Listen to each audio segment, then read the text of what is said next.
Brought to you by the Every Dollar app. Start budgeting for free today. Normal is broke and common sense is weird, so we're here to help you transform your life. From the Ramsey Network in the Fairwinds Credit Union studio, this is The Ramsey Show. 888-825-5225 is the phone number to jump in. 888-825-5225. Alongside the good PhD, Dr. John Delony. That was fun to say. Instead of the good doctor, I just mixed it up a little bit today. It's more honest. Well, it's right at it. It's a PhD. You got two of them, folks. And Yeah, he's gonna leverage them both letters today. are right. Like when someone says, like, "Hey, that guy's a doctor," they assume, "Oh, he can it's great. heal me." Yeah. So we've got an interesting combo. We have a lot of fun, so beware. We'll help you, but we're going to have fun in the meantime. Sarah's up. She's going to get us started in Phoenix, Arizona. Sarah, how can we help today? Hi. Well, I have a big question. I want to know, how do I protect my financial future and regain trust now that I know my partner has been very dishonest about his debt? Tell us more. And here's what we want to hear. How dishonest and how long ago did you find out? Give us that detail. Sure. So I found out it's been 3 sets of dishonesty, but the major one was this recently in December. I found out he actually has $65,000 in credit card debt. Okay. And finding this out, How'd you find out? yeah. Yeah, so I thought he only had $10,000, and so I... Hold on. Did you make that number up, or is that what he told you? That is what he told me. Okay, I am a very straight shooter. I'm older, so dating, I hit the high points very early on, and he told me he had $10,000 in credit card debt. So I was like, okay, that's workable. So he lied to your face. Come to find out, yeah. Okay, all right. Yeah. So I planned to, I thought we were going to spend a future together and get married. So my Christmas gift was, I'm going to pay off your $10,000 credit cards. And so I went into his open desktop and found a spreadsheet that actually did not have $10,000. It was $65,000. Okay. And how long ago was this? This was December, because that was going to be my Christmas gift. Are to y'all him. still together? We are still together. All right. When you confronted him, what was that like? Yeah, it was very awkward. He just said he was very embarrassed that he's not where he wanted to be in his life, and he knows I'm the person for him, and he didn't want me to run after I found out that truth. And there's some truth to that, because you would have. Yeah, here we are 3 months later, and you're calling us. Yes, but this was already a year into our relationship. I found this. No. Like you said, when he told you the number 10,000, you thought, okay, this is manageable. I can settle for him in this way. And so his impulse, absolutely, what he did was wrong, no question. But his impulse is right. She will judge me based on this debt number and will not give our relationship a shot. Yes. Yeah. So he was, and is there, and here I am coming after you, tell me about the integrity of going through his laptop and going through his financial numbers. Is that something completely accident? No, it was my internet went down at my home. I work remote a couple days a week, and I'm in a executive level. So I was like, I need internet. I need a quiet office. So he's like, just go to mine. And so when I logged in, because he gave me his password, I logged in to log into the internet for my meetings, and the spreadsheet was there. Okay, so he gave you his computer. Yes. No, okay. I was not going. Okay. All right. But I couldn't not look. I'm not going to lie. Once it was there. Yeah, but let's just boil this down. What do you want John and I to weigh in on? Yeah. I guess a couple of things is, one, I get the lie, but I'm very financially in a separate category. I pay off $150,000 in student loans. Hold on. The financial piece. Yeah. You're very, very judgmental. Oh, thanks. That's not good. And you have put yourself on a pedestal, and you are looking. Contempt is one of the 4 horsemen of the relationship apocalypse, according to the Gottmans. And contempt is a power hierarchy. I am better than. You get what I'm saying? I didn't mean it like that. I'm saying... Okay, you may be right, but I'd like to give her a little more latitude. Okay. Objection denied. Keep going. You were going somewhere, but John may be right, but I want to play this out. Keep going.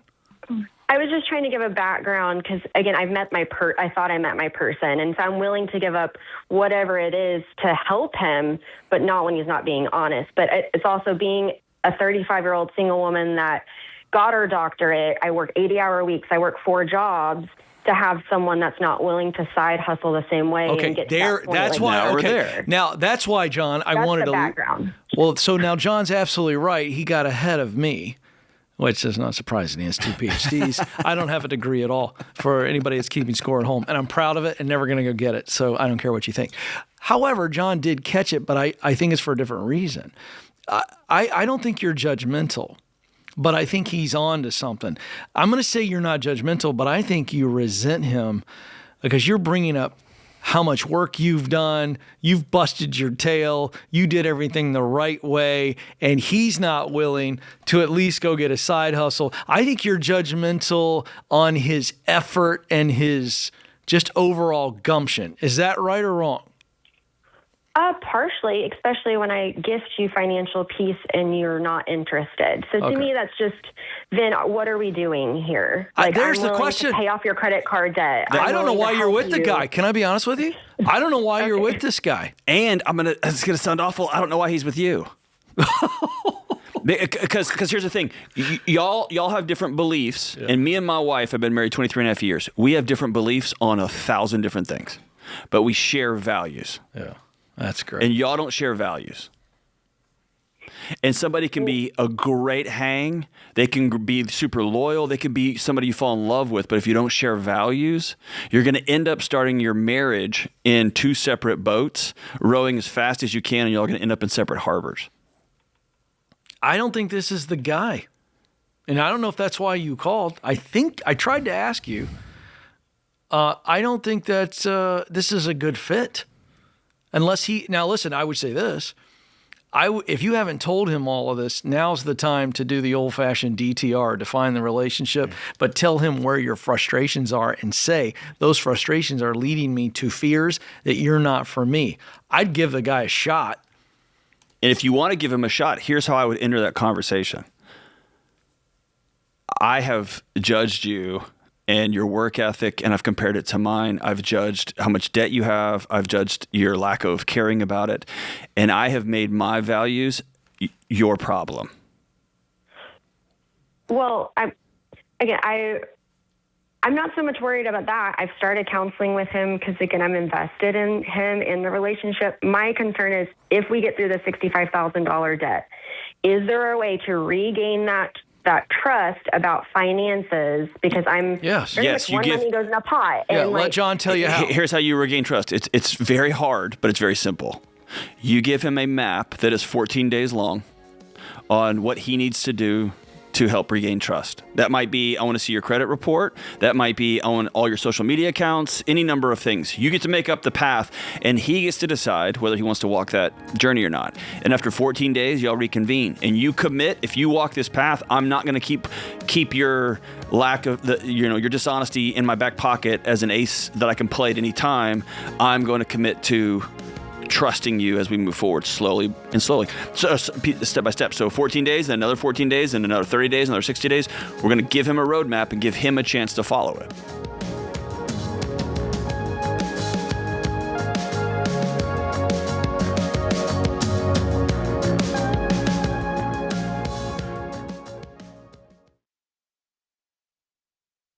Hey, what's up, guys? It's Jade. Listen, my husband and I drive used vehicles, and we really do plan on keeping those running for a long time, so we trust Christian Brothers Automotive to take care of them. Their team is honest, their shops are super clean, and what I love is they don't try to upsell us on things that we don't need. I personally feel really confident walking into Christian Brothers because I know that no one's going to try to take advantage of me or scare me into unneeded repairs. Christian Brothers gets it, so schedule a service today at cbac.com/Ramsey and get 10% off your visit. That's up to a $250 value. See stores for details.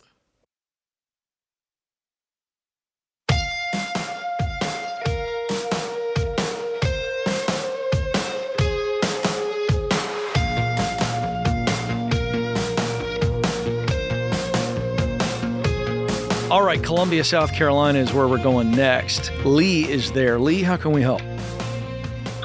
Yes, sir. I'm just kind of dealing with the situation with my mom here. We've been living with her for the past few years. She's going through a divorce. She's got over $300,000 worth of debt. And I've been trying to lay it out for her, but she's kind of being prideful about the situation. It's her ownership. So I'm just trying to see what I should do. Should I cut my losses and move on? Is there anything else I could do to help her? Could I try to gift her Financial Peace University, something like that? Before we get into that part, why are you still living with your mom? So it happened a few years ago. This situation with me and my wife that we were living in a different household. The deal kind of went sour on that end. And she offered to let us stay at her home. My mom is an over-the-road truck driver, and so was her soon-to-be ex-husband. And so they're barely only home there. like 100 days out of the year. So they just said, come on and stay with us, save up, and you can get your own stuff. What's the plan to get out?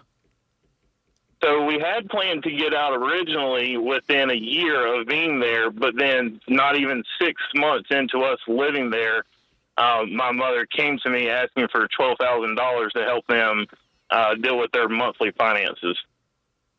Okay. All right. I know the question is about mom and how do I help her with her debt. So, John, that's a really interesting family situation, and I was wanting to see if there was any other dynamics with him and living there and all of this business. So this is kind of sticky. What do you think? Yeah. It's one of the hardest things in the world, brother, is when someone we love is doing something that is destructive, and they have no interest in our education, in our wisdom, or our advice. They just want us to participate in their continued lifestyle. And so what I want to challenge you on is, don't look at her and say she's being prideful, and at the same time become prideful as though you're the key holder to her future change. Right. Be humble and say, she doesn't want my help. And so all I can control here is me. And so I will no longer give money. I will be willing to talk if you're interested in systemic change, not just continue to give you $12,000 every few months. And it's probably going to cost me my free housing. And so me and my wife are going to have to figure out what we are going to do next. For sure. But for sure. behaviors are language. We never did give her. Do what? Yeah, we never did give her that $12,000 because that was when we started asking the questions and found out how crazy the finances were. Okay. And so we kind of started stepping through trying to say, hey, you need to change some things. And that's when her soon-to-be ex-husband got upset and decided he did not want to be around anymore. Yeah. Most parents do not want to hear their children's input about their money or their sex life. Right. Right. And on the rare occasion that your mom comes to you and says, hey, I'm over my head, I need help, I'll do whatever you say, because you and your wife look like y'all have it together, then that's an invitation. I'll walk through that door 100 times out of 100. Right. But behavior is a language. She has told you repeatedly through her actions, I don't care what you have to say. This is my life and I'm going to live it. By the way, can I have $12,000? Yeah, for sure. Right. For sure. I think she wanted out of it originally, and now it's just it's a mixed bag of emotions. My mother was kind of a victim of abuse as a child, and I don't think she's ever really coped with that fully. And you diagnosing her or internet diagnosing her, you putting things on her, like none of that helps.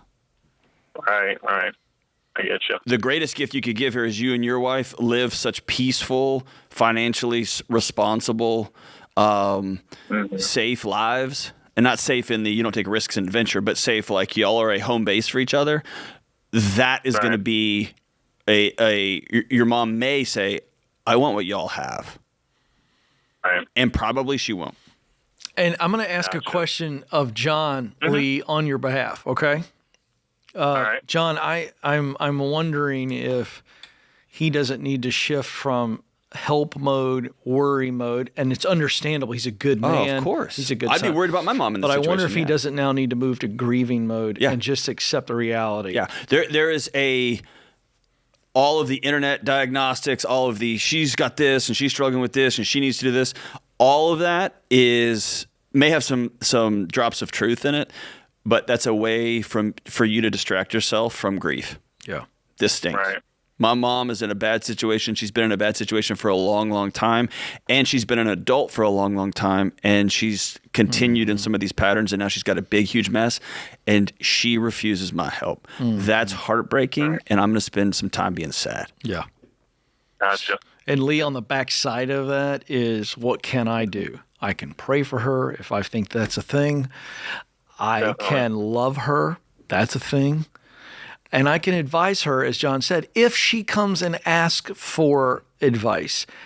Other than that, my friend, there's nothing you can do. And that's why I asked John that question, because it's going to get you to the mental and emotional place that you need to be to where this doesn't drive you bananas. Is that fair? 100%. So, I think grief is simply the gap between what you wanted and what actually is reality, truth. Right. And man, spend some time in that gap. And it's heartbreaking. We don't have good cultural models for just being sad, just being heartbroken, being in deep grief for a while. And then we're going to go do the next right thing for us and our family tree.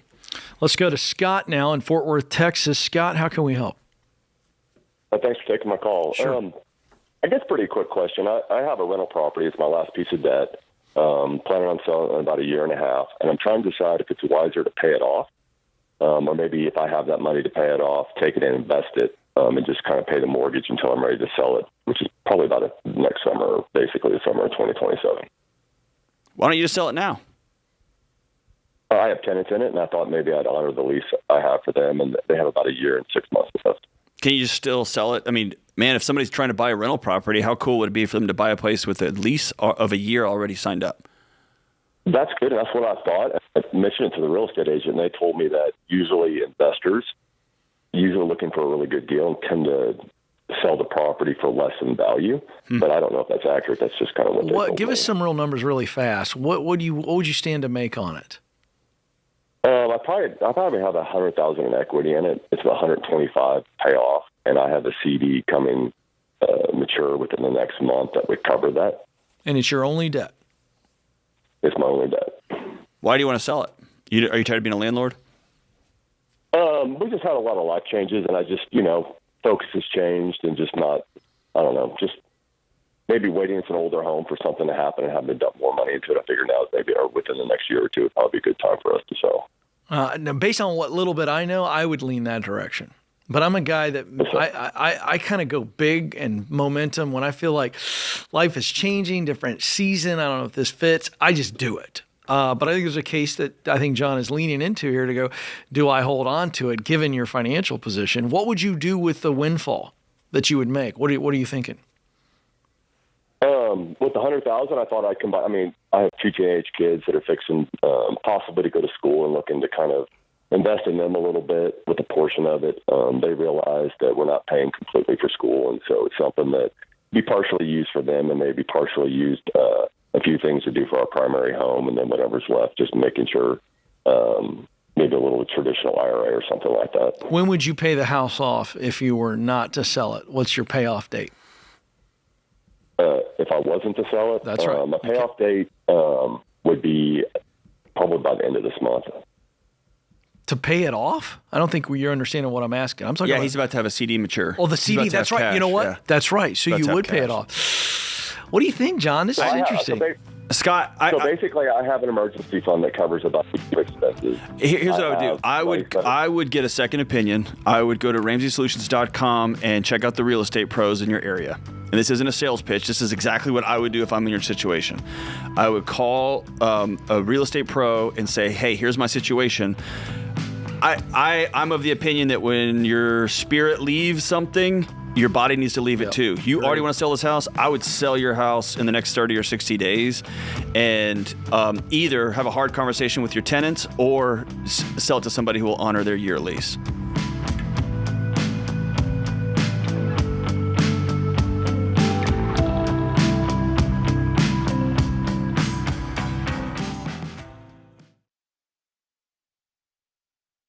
You've worked too hard to get control of your money just to let strangers control your data. Think about it. Just about every time you sign up for a newsletter, grab a coupon code, or start a free trial, your personal info, like your name, email address, phone number, and more, gets scooped up and sold by data brokers.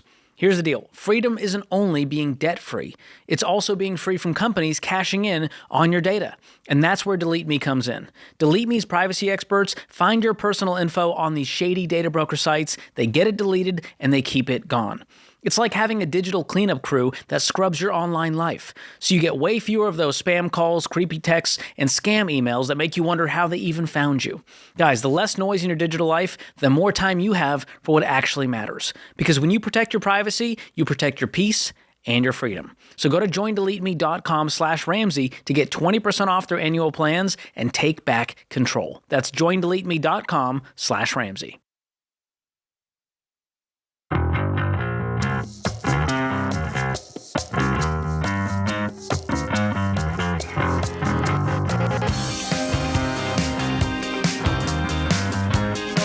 Brandon is up next in San Antonio, Texas. Brandon, how can we help you?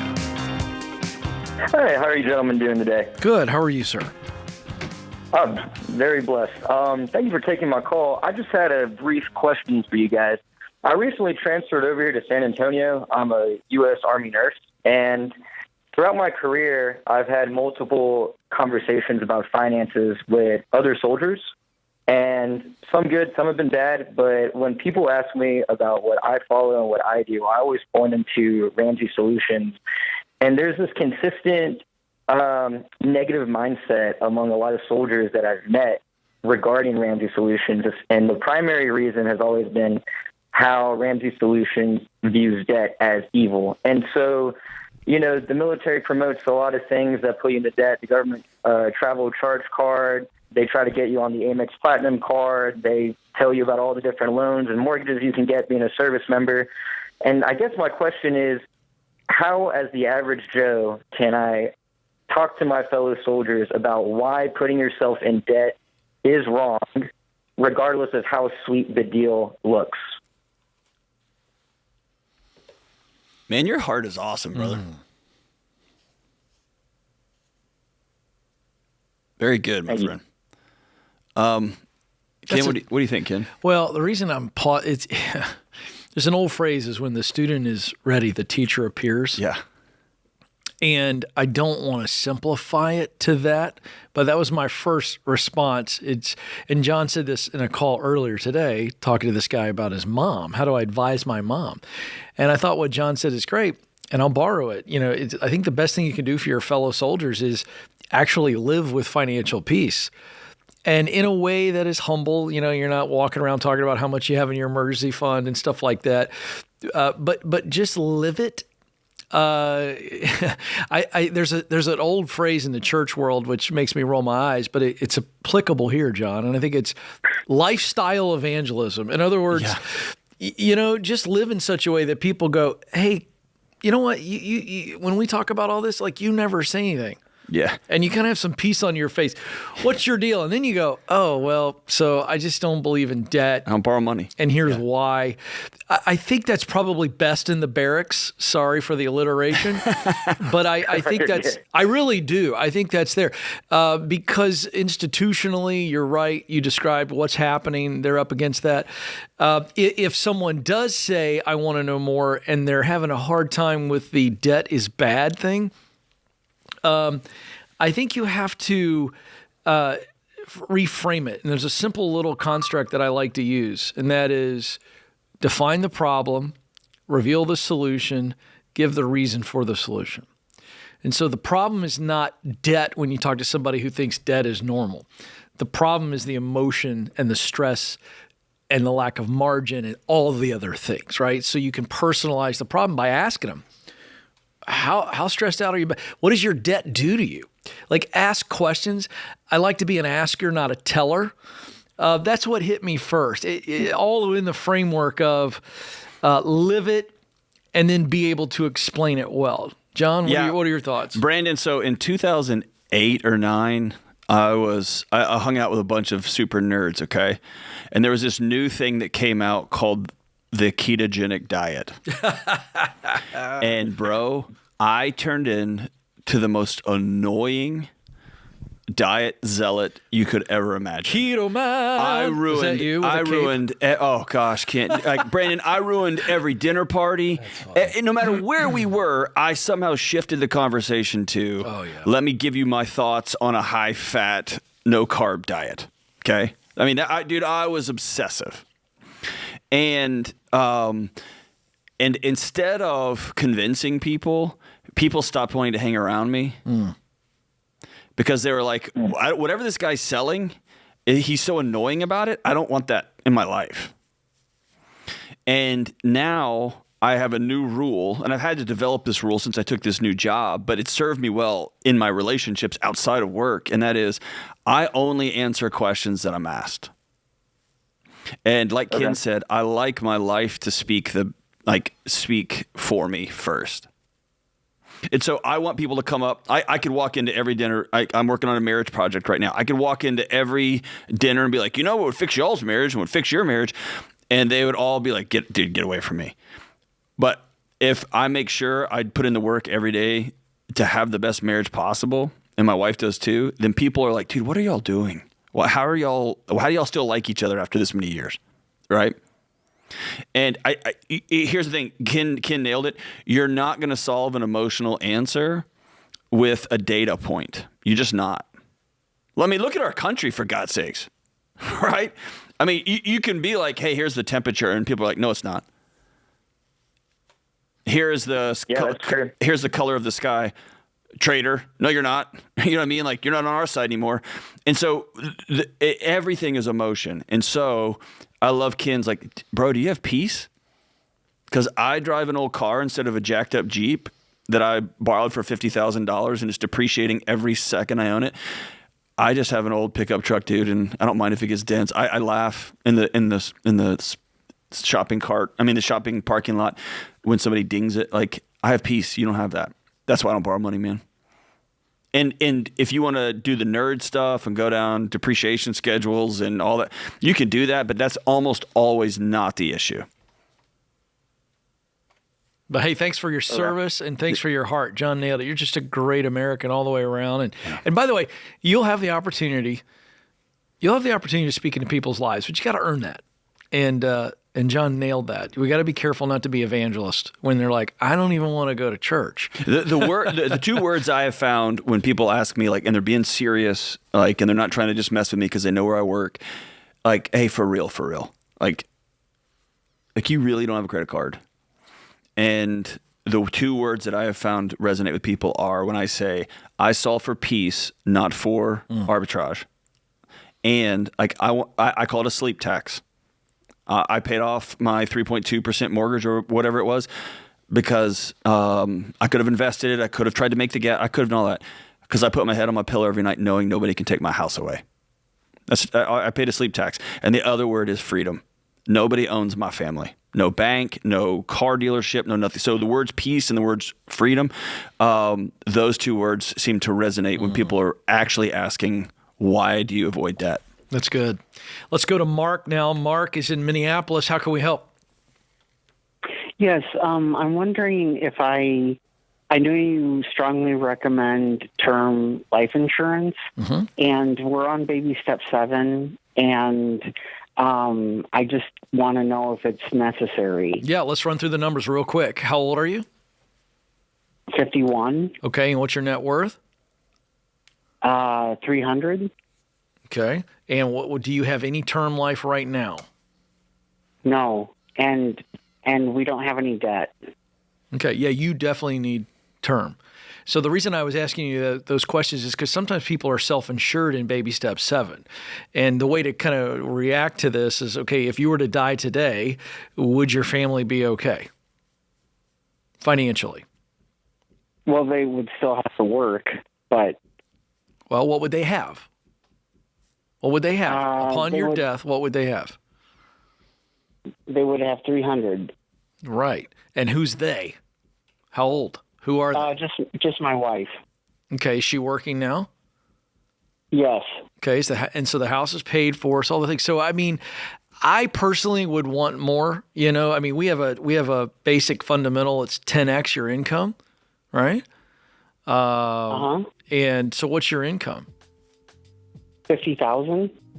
So 500,000. I mean, here's what I would do. I'd call our friends at Zander Insurance. Yes, you need term. I think you need term. 100%, yes. You do. You don't have enough. And so at a minimum, your $500,000 policy, so that your wife would get that upon your death. I think that's a minimum. But call our friends at Zander, Zander.com, and get their recommendation. Get a quote. You won't believe how affordable it is, Mark. And the return on this is low cost and big time peace. John, give your final word on this. Yeah, dude, you definitely need it. I want my wife, when I die, to get to decide what she wants to do next, not have to go do a thing. That's right.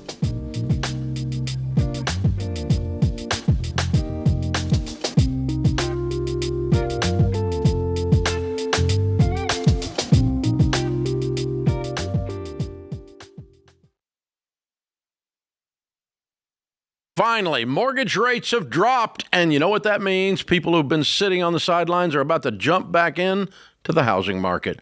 So if you've been waiting to buy, this could be your window, but you've got to be prepared and do it the Ramsey way. You need to contact Churchill Mortgage. Their Home Buyer Edge program gives you peace of mind in a wild market. You can cap your rate for 90 days, so if rates go up, you're protected. If rates go down, Churchill will drop yours automatically. And get this, Churchill will even back your offer with a $10,000 seller guarantee. So if your loan falls through due to financing, the seller still gets paid. That's how confident Churchill is. Plus, when you shop as a Churchill certified home buyer, it's stronger than pre-approval. It makes you look like a cash buyer, which makes your offer rise to the top. So don't let this moment pass you by. Get ready now. Go to ChurchillMortgage.com to get started today. That's ChurchillMortgage.com. This is a paid advertisement. Homebuyer Edge and Seller Guarantee are available for qualifying borrowers and select loan types only, and not available in all states or locations. NMLS ID 1591. NMLSConsumerAccess.org. Equal Housing Lender.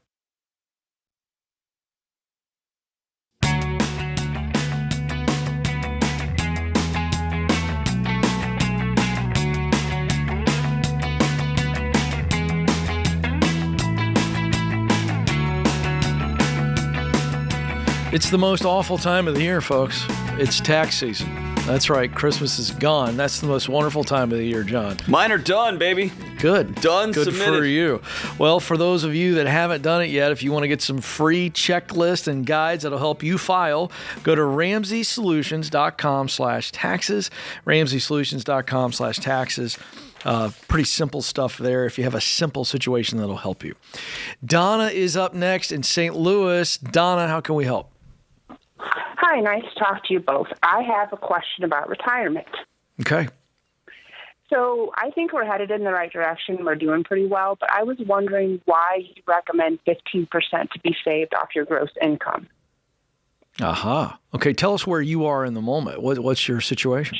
Sure, 47, and my husband's 54. He is completely disabled, so he won't be working from today into retirement. Mm-hmm. And then we have $748,000 in retirement, $75,000 in savings. Our house is paid for, no debt whatsoever. Okay. And then I'm kind of lazy. I save 20% to cover his income from disability and mine together in my employee-sponsored 401k. Okay. You think that's lazy?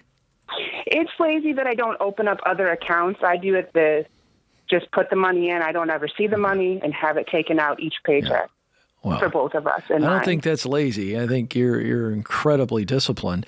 So what's at the root of this question? I understood your question, but what's the question behind why do I need to save 15% when you're already saving 20? I'm very bad at spending money. Okay. So it's good to have bumpers in place so that I can plan accordingly and know where to spend at and know when I retire that I'll have about this much money and I can take out about this much. I was just wondering the logic of the 15%, so I have bumpers, so to speak. Well, again, I appreciate that, but I'm not hearing somebody who loves to spend so much and you're self-aware and you're kind of beating yourself up a little bit. You've done a darn good job. Oh, no. I don't like to spend. I'm horrible at spending. I like to misunderstood. save. You won't I spend get any great money. I got it. pleasure with money in my I got bank than I would a new pair of shoes or a new Got car. it. I misunderstood. All right, I'm going to bring in the good doctor over here who's been pursing his lips, furrowing his brow. No, I think you're awesome, Donna. I do too. Oh, thank you. But why Thank you. 15%? I mean, So you can answer 15% is it's a number that will get most people to a comfortable retirement that does not take away the ability to live and enjoy their life while they have it. Mm-hmm. So if you retire, if you put away 7%, 10% every month, you're going to find yourself not taking advantage of the full capacity of compound growth over time. So that and again, you are thinking about future you. So when there comes a day and your care of your husband's going to go up, it's going to become more difficult, more time consuming. You have put in a good amount of money that's going to keep you all comfortable and safe there when you're no longer able to work. And conversely, if you save 50% of your income every day, you're going to end up with a ton of money, and you're going to sit there at 70 on your front porch and realize, oh, my knees don't work. I can't go skiing now. I can't do the things that I could have done when I was younger. So 15% gives you a number it's a stretch for some people. For you, it sounds like it's not enough for you. I do 20 just to cover my husband's disability, Okay. so it's our whole gross. But and do you? I just get pleasure from saving. Are you saving out of a scarcity mindset, out of a compulsion? Or you have a husband with unique needs right now, and so you just see, you know what, this makes me feel safer today. I have no problem not doing X, Y, or Z because I really want to make sure we're good on the back end. I would say some of both. I wouldn't call it a compulsion to save, but I definitely know that he's a little older than me. He is disabled. It's going to cost a little bit, and I don't have children, so I want to make sure I have things in place that I can be taken care of. And I always say taken care of well, but they also, they get to enjoy themselves as well while they're taking care of me. What is your income? Sure. Our gross income is $135,000. How much of that is you? He makes about $28,000. Yeah. So after all expenses paid and everything, how much margin do you have at the end of most months? I can live on a shoestring. So I knew no that. Payment, no car payment. So if we had to, we could live on his disability. No, but you didn't answer my question. You didn't answer my question. How much margin? I want a real number. I'm not holding you to it. I'm going somewhere with this. On an average month, how much extra cash do you have at your disposal? Yeah, and because you know where I'm going. Not what you can do. That's right. I've done backpacking hunts out in the middle of the woods and the wilderness for days. I can do that. How much cash? That's not sustainable. How much cash do you have left over? So I would say between $3,000 and $4,000, depending if my critters get in a scuffle or something. Okay, I get it. And the reason I'm asking is John said something that made me ask that question, and I think. Whether you keep it to 20%, not going to argue about that, or you drop it to 15. John just said something I think is really smart. You need to take some of that, let's call it 3,000, and do something fun. Just live. You're an incredible wife. I know it is. Why? Because Why you don't is it think so you're different? worth it. Is that what it is? I'm sorry, what did you say? You don't think you're worth it. I never think things are worth the cost, if that makes sense. I'm like, I could stay at home. It doesn't make a difference. We are getting a new bathroom, so I am. Oh, come on. That's where you go number one, number two. Like, what brings you joy? Women like a bathroom reno. What is fun? I like walking my dog and hanging outside. Bad answer. Come on. Bad answer. I know. No. Let me ask it this way. Sure. What is something you have thought about doing recently and you went to your default answer you just shared with all of us, which is, I don't think it's worth spending money on that? Give me a real answer. For myself, I don't. But my husband, he always wants to get, a new this or a new that. I'm like, we don't need it. All right, here's your homework John's reading your assignment. mail. No, I'm not letting her off the hook. Okay. John's reading your mail. I think she's copping out by saying, I don't think it's worth it. I think you're onto something. Dig a little bit. Yeah. I know he is. You have So does the audience, by the way. They're shaking their head in the lobby. Listen, Donna, I can only I could talk to you for an hour. We don't have that kind of time. I want you to tattoo what I'm about to tell you right in the middle of your soul. Okay. You're worth laughter. You're worth having fun. You have a very hard life. You're taking care of somebody as a primary caregiver, and you're working a job where you make six figures. That is not a punishment that you, quote unquote, deserve. That is a role you have nobly and honorably stepped into, and we celebrate you. And you're worth laughter. You're worth joy. You're worth having fun, even if you roll your eyes and think that wasn't worth that money. And so your homework assignment is, where's a place you want to go visit? Where is a place that you want to take two of your girlfriends or your sister or your husband or what that we want to go? And it's going to be obnoxious and it's going to be expensive. And we are going to have a story to tell on our front porch one day when we're rocking in our rocking chairs. You know what I'm saying? Yeah, I have one in mind, but I say I'm not. What is it? What is it? What is it? Say it. Rip it. Rip it. I'm what is not it? dying until I see Fiji. Like Fiji? I can't die until I see Fiji. Yep. But you have $3,000 in margin every month, and you're in great financial shape. How old are you? Save up, like John said. 47. What's a cost of a trip to Fiji? Run the numbers on it, and save up a little bit, but book the trip as soon as you get it. But I think you need to start. I think you need to crawl before you walk. Donna, when was the last time you did an entire spa day at a really high-end spa? I don't do things like that. Okay, you do today. Today, you book it. You book it today. It's going to change your life, by the way. Don't go to Fiji when you're 7 and you can't go snorkeling and you can't run down the beach. Go when you're 40, freaking 7. You can afford it and you've worked hard.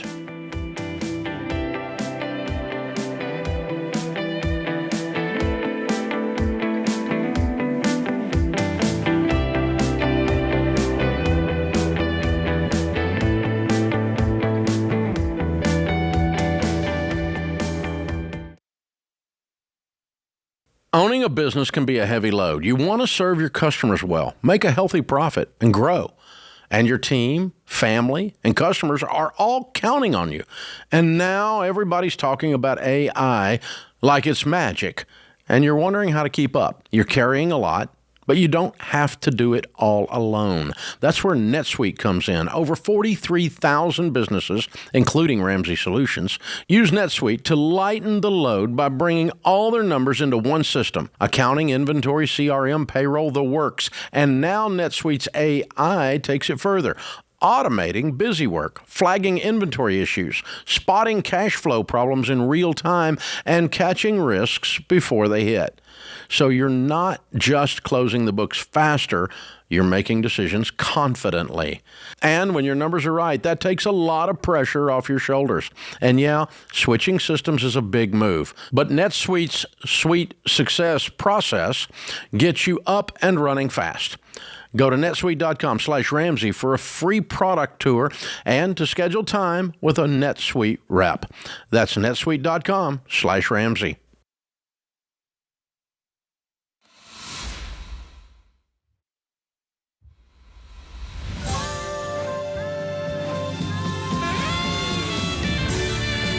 Welcome back to the Ramsey Show in the Fairwinds Credit Union studio. The phone number to jump in today is 888-825-5225. Tori is up next in Dallas, Texas. Tori, how can we help? Hey there. So I'm just calling for some advice. So me and my husband bought a house in early 2024. We were both working. Everything was going great. And then come 2025, we both lost our jobs within about 3 months of each other. Wow. We honestly had no savings. We didn't realize how much cost goes into buying a house and all the things we would need to purchase for our house. So we completely ran through all of our savings doing that. When we lost both of our jobs, we had the house payment, we have bills, and then we also had purchased jet skis a few months before this happened. So we had that monthly payment along with the car insurance and his truck note.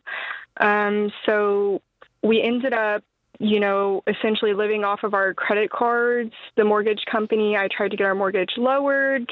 I was getting unemployment at the time. He was not eligible for unemployment.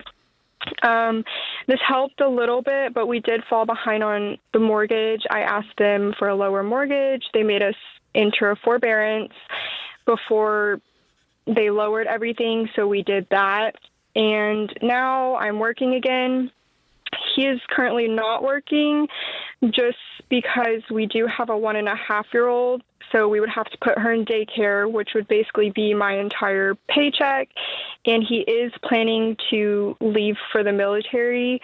We just don't know when. So right now, we sold his truck to get rid of that in the insurance payment. But even with doing that, we're still not making ends meet. The credit cards are getting way past due. And we also have to pay back what was past due on the house. So I don't even know where to start with everything or how to catch up. Well, first things first, we got to fix the income situation. And I'm hearing really good logical excuses, but they're excuses. Okay, we've got a 1.5-year-old, so my husband can't work. Daycare is too expensive. I get it. And by the way, that's all real. I'm not minimizing it, but I'm hearing logical reasons as to why we aren't working like crazy, because we have an income problem. So let's get specific about that first, and then we'll dive into how do we climb out of this. Did you replace your income, or are you making less? Or are you making more? What is your income situation today versus where it was before you lost the job? So I'm making the same amount that I was making before. Which is how much? I bring in probably about $2,500 a month. Doing what? So I actually work, I do billing. For just a small business or big corporation? Yes. Okay. For a small business, medical. Okay. And what did your husband do, and what was he making? So he was a manager for logistics, and he was making more than me, probably about $3,000. Okay. So neither one of you were in high-paying jobs, and yet we were buying toys. I just want to call that out. Do you understand what I'm saying? Yes. Okay. And what give us more on this military thing? That was just as fuzzy as it could be. What do we know? So he's enlisted in the military. We do have to wait, to find out when he goes to basic. It's sort of a waiting game with them. Do we have a range? Never really. I'm sorry, what was that? Do we have a range? In other words, what branch is he in? So he's going into the Army. Going to the Army. And so the Army hasn't told him it might be 3 months, it might be 6 months. Is it just open-ended? We have no idea. Sit by the phone? Yeah, as of right now, it's basically sit and wait. Okay. And we have no one that can watch your child that is not a professional daycare situation? No. She actually used to stay with a family member who decided to go back to work. Okay. And could he work on the hours when you're at home? Yes. So he has been doing part-time delivery. No. The max amount of money. If he can make $20 an hour scooping something in a warehouse somewhere, that's what he does until the Army calls him. Three jobs. 3 jobs. If he's watching the baby during the day, then you don't see him at night. He doesn't sleep. He works on the weekends. I mean, this is the kind of level of intensity I want you to understand you need. You need income. And can I tell you something? You need to be figuring out in the days ahead. I love that you got back to where you were, but you aren't making enough either. Yes. Okay. John, you want to walk through the debt situation and how they get out of it? I mean, y'all are in a position now where y'all have you have to choose reality. Reality is y'all are broke, and this is a scary, scary place to find yourself, especially with a 1.5-year-old, especially with a husband who's about to be gone for who knows how long and who knows where. And if you're not honest, if you don't choose reality about how this is emotionally taxing you, how y'all have no peace, y'all have no freedom in your home, you're not going to have the emotional, to use Ken's word, juice. You're not going to have the emotional energy to go do what has to be done in this moment. And what has to be done right now is both of y'all have to work maniacally to climb out of this thing. Sell everything you have. Sell the jet skis. And if you're upside down on the jet skis, which you probably are because those are insane depreciating assets, then save up the gap and sell them and go pay those stupid things off. So I actually did let them take the jet skis. They went to auction and they What's the sold difference? them probably about $11,000. Good gosh. That's why we don't let things go to auction. Are you guys on a budget at all? So I have my paycheck. No, the answer is no. Just tell me. What's your total debt load? If you had to write a check today and would clear you and your husband back to zero, what would that number be? Probably about 15,000, including what was in the forbearance. I'm going to tell you something. That's the best news I've heard on this phone call. That is such a manageable problem. If you go crazy working and selling everything, and you got to get on a budget. Now, we're going to give you every dollar. Okay, so in a minute, I'm going to put you on hold, and we're going to get you in every dollar for free, our gift. You have got to start knowing where every dollar is going. Because right now, to John's point, you're broke. You have no wiggle room at all. But you guys have got to go make some money. Okay, and 15 grand is a very overcomable problem. Yeah, I agree. Okay, I am getting a good amount back on my income taxes. How much? A little over $10,000. Okay, great. So $1,000 goes immediately. Baby step one. Are you familiar with the baby steps? Yes. Okay, baby step one, $1,000. Done. Then we take $9,000 every penny. Put it every penny. That's right. And now we're down to $6,000 of debt, which he should be able to clear with 3 jobs in 30 freaking days. Now, with a budget, you just got a raise. You take all that debt, and what am I paying minimum per month? We just got that in a raise because we are budgeting now. And I want you to tell him, with all the compassion in your heart, that Ken and I called out his fatherhood and his husbandry. He needs to get off his butt and go take care of his freaking family today. For the record, since he's going into the Army, it was just John that said that. Just John. I'm just over here. He needs to go get after. He needs to serve your family as much as he's about to go serve this country.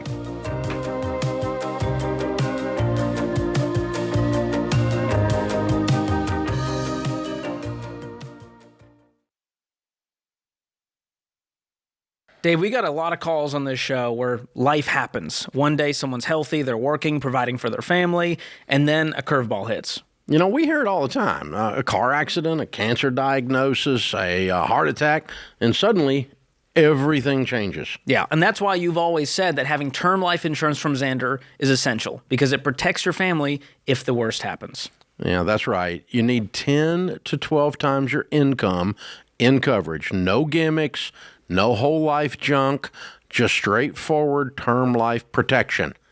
But there's another piece that people often overlook, and that's long-term disability insurance. Yeah, it's important to understand the difference between them. Life insurance steps in when you die. Disability insurance steps in while you're alive but can't work. So it replaces a large part of your income so the bills still get paid while you get back on your feet. Now, if your employer gives you free disability insurance, great, take it. If it's discounted there at a better price, take it. But if not, Xander can help you find the right plan. Whether you're single or married, it's not optional. If you're going to be out of work for a while, then you need to make sure the money's still showing up. And that's why Xander is our go-to. They make it super simple to get the right coverage at the best price, no pressure, no upselling. I've trusted Jeff Xander and Xander Insurance for over 25 years, and so has my family. So don't wait. It's fast, it's easy, and it could make all the difference. Go to Xander.com or call 800-356-4282. Protect yourself, protect your income, protect your family.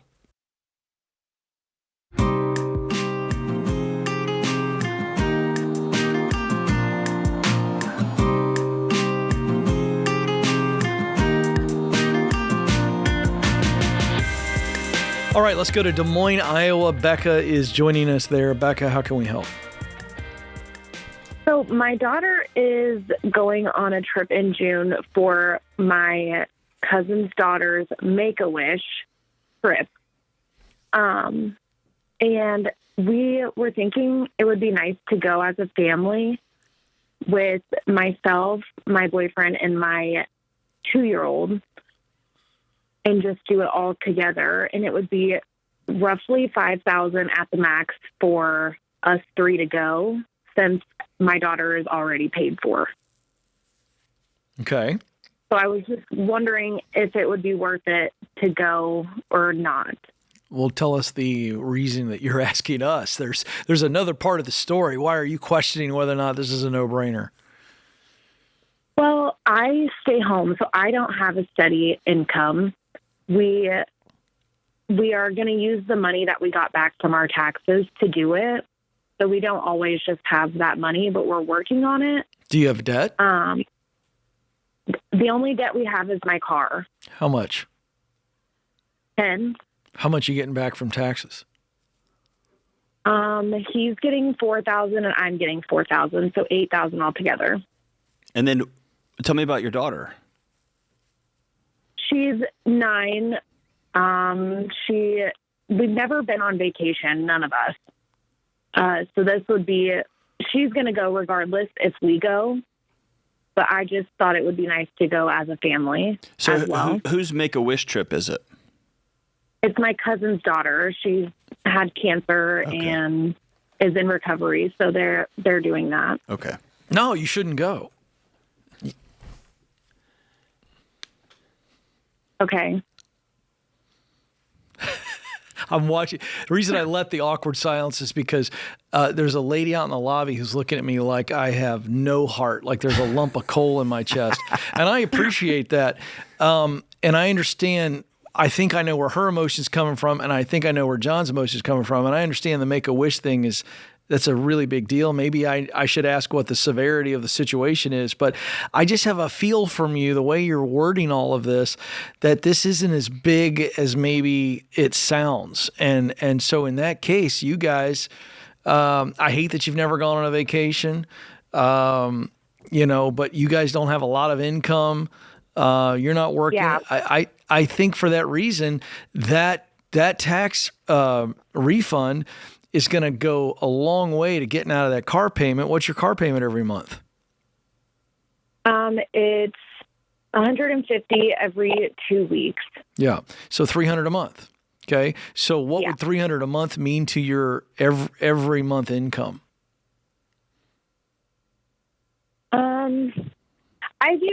I do photography on the side, but it's not. That's not what I asked you. What would a $300 a month insertion into your monthly budget mean to you guys? Not much, I don't think. That should be your water bill and part of your light bill, right? Yeah, that's not the answer I was expecting from someone who told me that, what is your husband's income? He makes $58 a year. That's not a lot of money, and you're not making any money. So for that reason, I'm taking a hard line. I love that your daughter gets to go with her cousin, but do you need to go with the 2-year-old to the tune of $5,000, given you guys are broke? And if the audience doesn't like it, I just don't think it's a good move. John, disagree with me. I have no problem, by the way. No,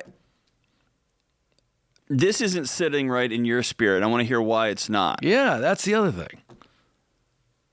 I'm always worried about money. Okay. Always. Whether we have it or we don't.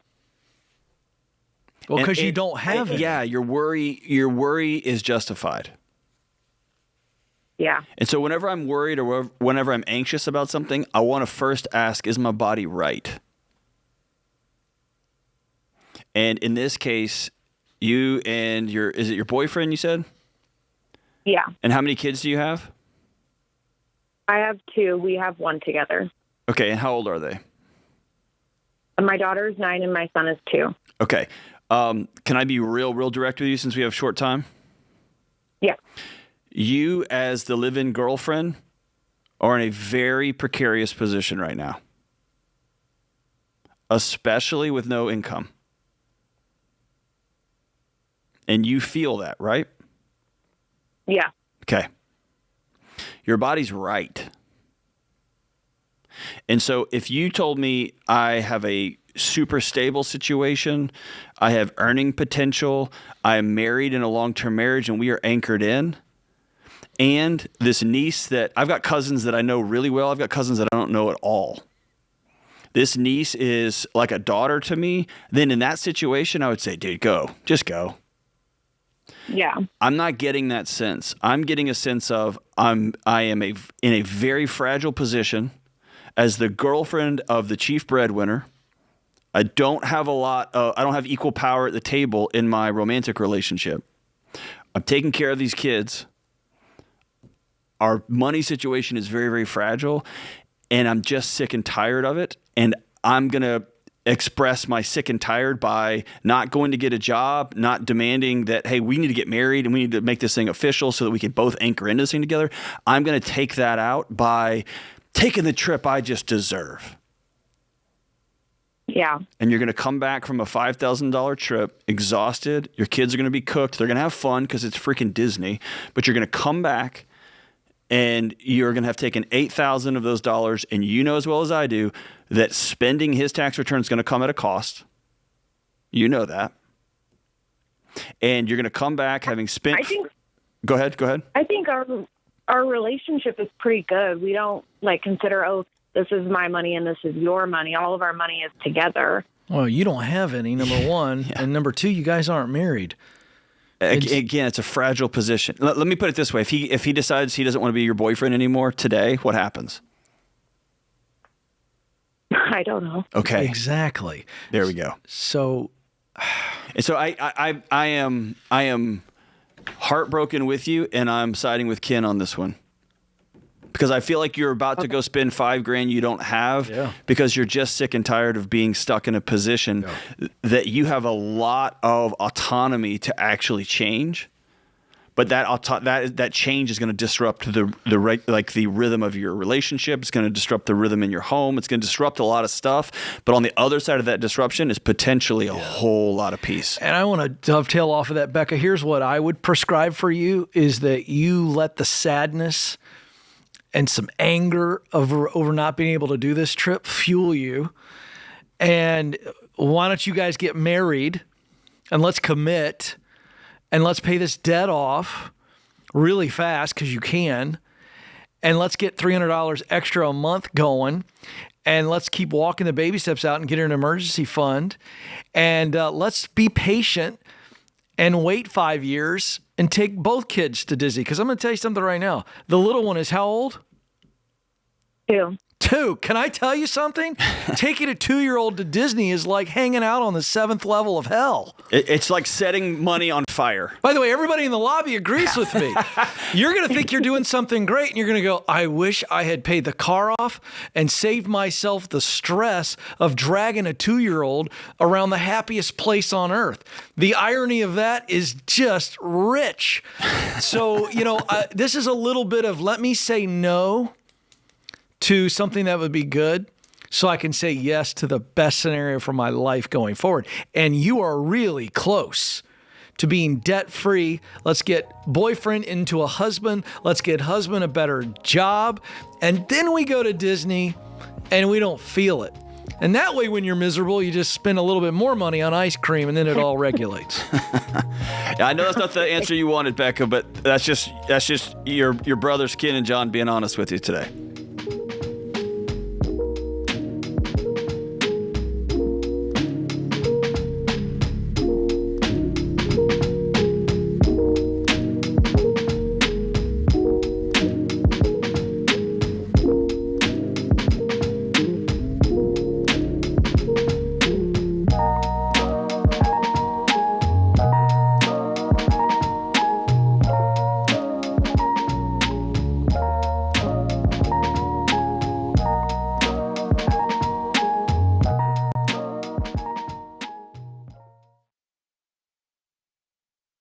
If you're looking for a more budget-friendly way to save on medical costs and stay true to your values, Christian Healthcare Ministries is a great option to think about. CHM is not health insurance. It's a health cost-sharing ministry, a biblical, community-based way for Christians to share each other's medical bills. That means no enrollment deadlines, and you can choose any doctor or hospital you want. That kind of freedom is big, especially if you're self-employed, between jobs, or you just need something that fits your budget better. CHM has been around for decades. faithfully serving the Christian community. And many members save hundreds of dollars a month compared to traditional health insurance. And that margin gives you breathing room when you're working the baby steps and trying to steward your money well. And right now, CHM's offering new members a 50% credit towards their first month of membership. Get started at chministries.org/budget and use promo code Ramsey. That's chministries.org/budget and promo code Ramsey.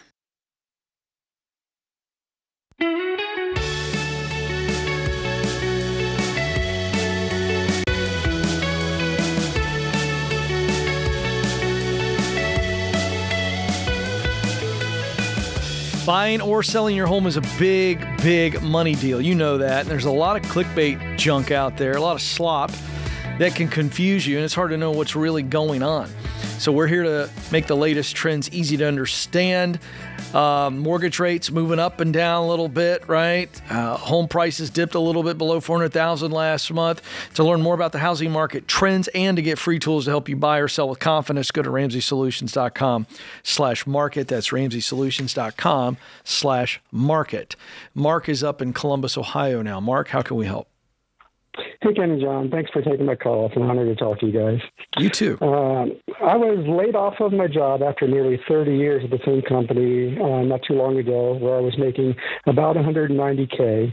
Now my wife and I have kind of a different point of view of whether I can get another job doing whatever I want, just don't care what it makes, or whether I need to make more money. Because the deal is I'm only 53, and I won't be able to touch our retirement stuff for another 6.5 years. And so we need to figure out what the next steps for us are. So our net worth is $3.5 million. And we have about $699K in non-retirement accounts. And my wife is convinced that I don't need to work to make a bunch of money, and I'm kind of the one that worries about this stuff. And so I need to figure out if I can do something for fun, no matter what it makes, or whether I need to go find another job making about $190K or so for the next 6 years. Okay, a couple quick questions. What were you doing? I was working at a big tech company, education tech company. I was doing a user interface design, user experience design. Okay, how would you describe yourself as a professional? User experience designer. Okay. User interface UX. designer. Okay. Okay. So next, I want to know, because you're the guy that's in the weeds on the money. You're the guy that's worried. Your wife seems to feel really good about it. How much money? Let's forget what we're doing. How much money, if I could just hand it to you? I said, all right, Mark, you're going to make this for as many years as you feel comfortable. How much money would be enough? And I'm talking gross salary. Well, we have different views, my wife and I. But I didn't ask what her view is. I want to know what your view is. I feel like at this point, if I could make $50K a year, just enough to cover some of the expenses, that it would be okay. Okay. And is she very in tune with what you guys have? You guys do the numbers together? She's not just saying this from some emotional point of view? No, she's very in tune. Well, is she right or is she wrong? Well, history will tell you that she's generally right on these kind of things. Well, no, wait a second. Is that husband code? Because that's what we're all supposed to say? Or is that a fact? She really does have a good grasp of the numbers. No, she really does have a good grasp of the numbers. All right, I'm going to actually bring in my colleague here, because after my quick little line of questioning, and your validation of your wife's A, knowledge of your financial situation, and B, she's got a good track record of giving good financial advice. John, I think this is a lot of fear. Yeah. Okay. So give me something you are anxious about that has nothing to do with money. Oh, gosh. My girl's future. Okay. Keep going. Give me two more. My health long term. I'm in good health right now, but I've just seen too many people go downhill. Give me another thing. And like I said, not this, but just running out of money, just not having enough. Okay. So this is the pot recognizing the kettle here, okay? So I'm talking to you. Forget like that there's millions of people listening to us. Just it's you and me sitting down having nachos, okay? Okay. Almost every time somebody approaches me with a desperate either or decision, that is a sign that they struggle with anxiety in other places in their life. You have boxed yourself into a do something for fun where I just don't make anything and we all starve to death because the apocalypse is going to come hit us at any time. Never mind the fact that I'm a multi-millionaire, that my health is good, that my wife loves me enough to stay connected to me and to challenge me when appropriate. I am going to forecast a future potential problem. I'm going to drag it into the present and not even try to solve it. I'm going to worry about it. Right? Or the other solution you've given yourself is, I need to go find something that I don't love, I don't care about, that's going to drive me crazy, but I'm going to make $190,000. And you've boxed yourself into an either or, and you spend most of your day toggling back and forth. That toggling, the nerd word, is rumination. You're just spinning up stories and trying to solve them and tell yourself why you can or can't, why you should and why you shouldn't. And rumination never solves anything. It just makes us feel like we're exerting energy to solve towards a problem. It keeps us busy, but we never go anywhere. And so what I want you to challenge you on is this. A, I'm going to send you a copy of Building a Non-Anxious Life, okay? And this is the assumption that, what if your anxiety is right? What if the things you worry about is right? And let me be super clear. All of the money could go away. It could. You have set your family up in a position that you are hedged against that happening better than almost anybody Ken and I will talk to in the next 2 months. You're a multi-millionaire in your early 50s. Your health is really dang good. You take care of yourself. You're a good steward of your body. Could you have a heart attack tomorrow? Yep. But you've done the work to put yourself in a position to where that's statistically unlikely. And I could keep going on and on, but I'm going to give you that book because I want you to work through it. The second thing I want you to do is I want you to reverse engineer. The day you quote unquote retire, what do you want that day to feel like? I just want it to be confidence and relief, relaxing. Okay. That is not going to be found in a data point because you have data points and they're not solving that problem for you. That's right. It's going to be solved in a life built well on the way. And it's going to be built with you going towards something. Why not consider doing something that you love and that makes $80,000, $110,000? Yeah. How many months have you been laid off? Just over 5. Okay. So I'm getting paid through June, basically. That's what I was wondering. So I'm going to throw something out. I actually want John's opinion on this. I was listening. You and I've talked about this before. Yeah. I would love for you to try your wife's plan for 3 months. So when that last severance check cashes, whatever that next month is, so you don't have any income. So maybe it's July. Who knows? But I want you to go 3 months without any income.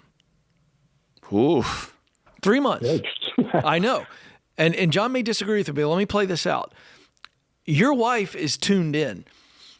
Go 60 days. I don't care. It's not a magical formula I'm dropping here, but go enough time where you're able to actually see what life is like with your wife's suggestion and do everything that John said, but force yourself to go, I'm going to take at least 3 months or 2 months and I'm not going to have any income. And let's just see how we do. And I'm going to add what is life like? I'm going to add another thing to it.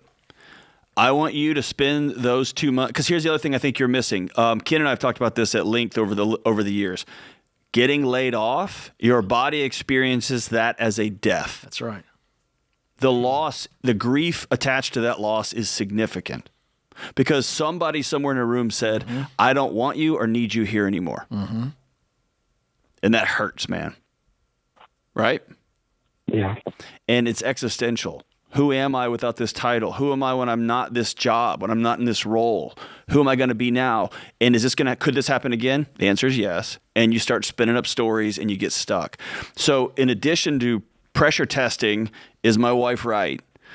Also, I want you to begin to fill your day up with things that bring you purpose. Yes. Who are you going to help? Yes. So that's you not just sitting at home, scanning the internet, watching news, or scrolling on your phone. That is you committing to, I'm going to volunteer for 3 different organizations in my community. I'm going to take a class to get this other certification. You know what? I hate coding. I hate it. I'm going to say it out loud. I hate coding. I'm going to go fill in the blank and begin not thinking about, doing things. Action or emotions often follow action. Go do some things that bring you value and bring you purpose. And man, you're going to come out of this on the other side with a clear path to move forward.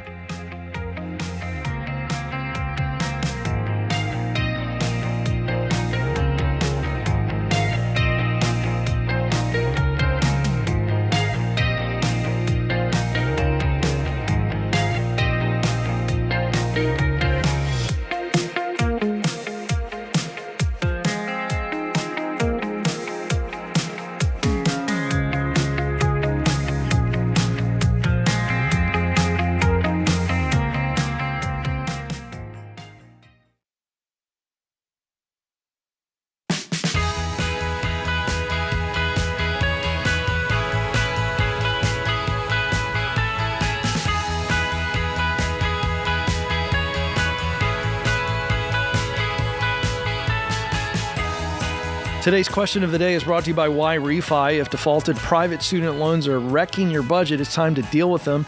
And Why Refi will help you refinance defaulted private student loans with a low fixed rate payment based on your ability to pay. So that allows you to stick to a budget and work the plan. Go to yrefy.com/Ramsey. That's yrefy.com/Ramsey. It may not be available in all states. All right, today's question comes from Chase in Indiana. This starts out, he doesn't mess around. I don't want to do it, but I'm about to divorce my wife due to financial infidelity.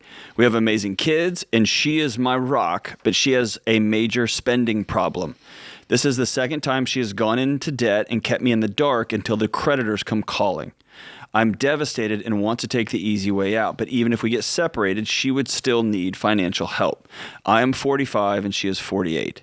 Can you give me Can you give me some guidance on how to help her re-engineer her mind about money and finance so she can be the amazing wife I know she can be? Oh, boy. Except it's not about her mind, is it? Man. What do you think, Ken? Well, this is your lane. Yeah. But you got a lot of wisdom, I'm just man. playing one on TV at the moment. You got a lot of wisdom. I'm going to say, with everything in my being, fight the urge to divorce her. I would just fight until there is absolutely no way you can fight. I don't think divorce is the answer. I think she's got some deep emotional problems, and I think she needs some therapy. She needs her husband to sit with her and all of that. So I would tell him financial infidelity, I get it.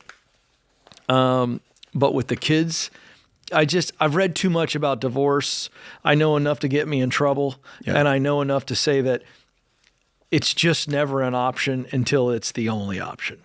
Yeah, and Chase, this has rocked your world, and totally understand. You're looking at two husbands right here. If this happened a second time, it's devastating, right? Yeah. But I want you to begin to be very honest. She is not your rock. And when you keep saying she's this and she's this, but also this, it becomes destabilizing in your own mind. So I want you to be honest about, I don't trust my wife. And my wife has not shown that she is willing to delay gratification to deal with some of the demons that are haunting her, that she's choosing to try to keep at bay with spending or with hiding or with secrets or whatever. And so we're going to be very honest about our place in this marriage. We're going to choose reality when it comes to our marriage. What is the state of things? The state of things is, if we're really, really honest, almost never is somebody, quote unquote, a rock in every facet, except they just go into crippling debt, creditors call, and they hide it from us and they lie about it. That's almost never the case. Very, very rarely. Occasionally it is, but almost never it is. So we're going to be honest about the state of things. And you're going to sit down with her and you're going to give her a roadmap to what reestablishing trust would look like. And you're going to be honest about the precariousness of your situation. And so for a season, I would, and Ken, push back on this, I would say I am going to open a checking account that is just for us and the kids. I am going to ask you to freeze your credit account and give me the code to it so that you cannot borrow money. I am going to ask that because this is the only way I'm going to feel safe for the next 30, 60, 90 days. And then we're going to revisit it. And I'm going to ask that you go see somebody because you clearly are struggling with things way under the surface. And like, this isn't about re-engineering her mind about money and finance. That is just that's the blinking red light over the problem. The problem is much deeper. And we're going to get to the root of where else is she not being fully honest with you? Where else is she not allowing herself to be seen and known? Where else are you not a safe place for her to land? And so she feels like she has to kind of work around you because you have your own opinions and your own judgments, et cetera. We're going to peel this thing all the way back to the bedrock here, and we're going to be honest about the state of our marriage, and then we're going to choose. And both of you have to be in on this. We're going to rebuild this thing brick by brick to this thing that we want it to be. And the beauty of it is, if y'all have both chosen, or one of y'all has chosen to blow the thing up, you both can choose to rebuild it. It's the same choice, just on the different side of the ledger here. But this is, if you try to solve this with financial, with numbers, with spending habits, that's not the issue here yet. You'll get there, but that's not the problem here. It's much deeper than that. Yeah. Appreciate the question, man. We're rooting for you. Let's go now back to the phones. Andrew's joining us in Jackson, Mississippi. Andrew, how can we help? Hey, how's it going, gentlemen? Basically, got some car debt, got some student loan debt. Not really unexpected baby on the way, but we just got pregnant a lot sooner than I expected. And just curious if I sell the truck that I have, get a beater, and start pouring it into the student loan debt, or just pay off the truck because it's newer. When's the baby due?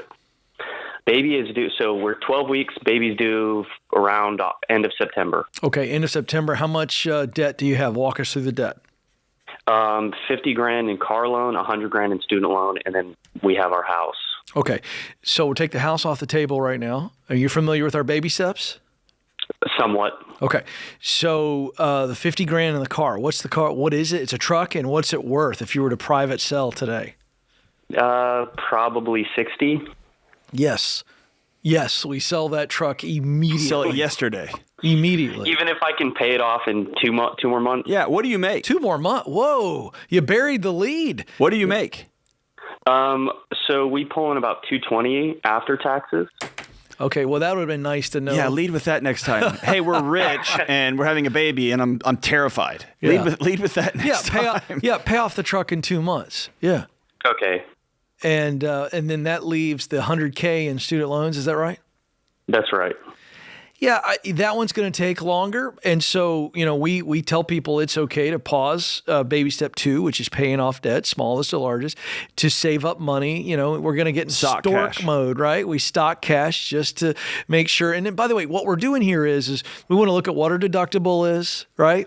And we want to make sure we got plenty of cash, that we don't have any surprises, and that we plan as well as we can for baby, right? And then once baby's here, then it's that massive income knocking off the student loan. All right, so that's baby step 2. The income reduces after baby because my wife is, she'll get her little bit for baby leave.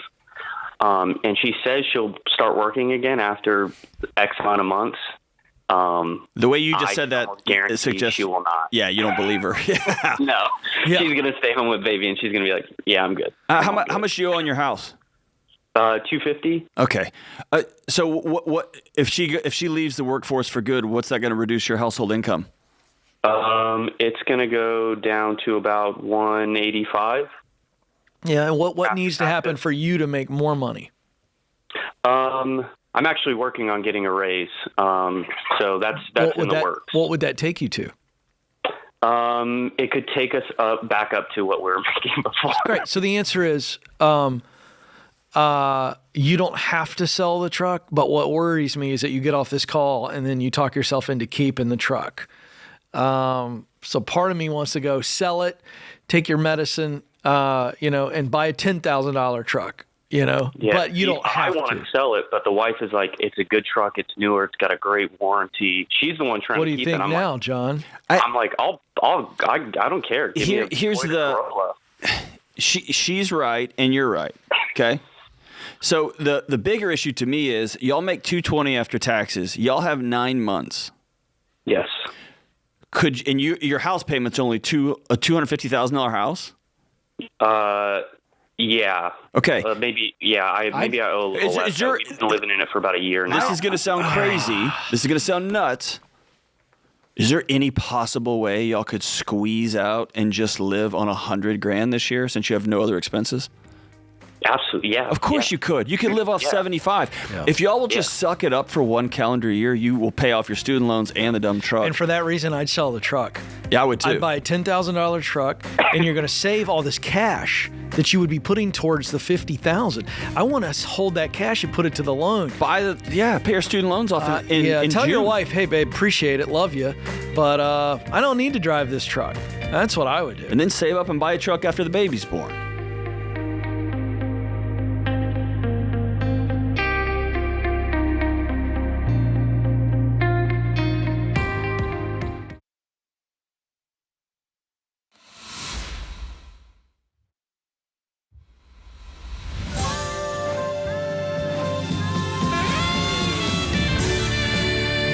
Welcome back to the Ramsey Show in the Fairwinds Credit Union studio. Alongside John Delony, I'm Ken Coleman. Thrilled that you're with us. The phone number is 888-825-5225. Kate is up now in Oklahoma City. Kate, how can we help? Hi, guys. I would just like to know how I should go about a conversation with my dad, asking him to get another job because he's been asking me and my brother for money for like bills and groceries. What? How long has this been going on? Years. I mean, how old is he? He is 62. Okay. And is he on his own? No. My mom is still around. She was a caretaker for my grandma, but she recently passed away, so she is unemployed right now. Okay. And how much money are we talking about in how many years? Well, let me ask. I'm sorry. Let me ask it differently. On the average ask, how much money is he asking you and your brother for at a time? It really varies, anywhere from like $20 to a couple thousand. Okay. I just am trying to get a range for, how big of a problem he's got going on. And you said years? How many years? Yeah, so we had a family business for a long time, and we would work. I've been working since I was like 9, so kind of since then. So like 10 years. He's been asking you and your brother for money for 10 years to help pay his bills. Yes. And you've been giving it to him the entire time. Yes. All right. I got to bring in the good doctor here. No, I mean, I set the table and now you get to clean it. Wow, we got some deep-seated issues going on here, John. Yeah, you asked for two things and you can only control one of them, okay?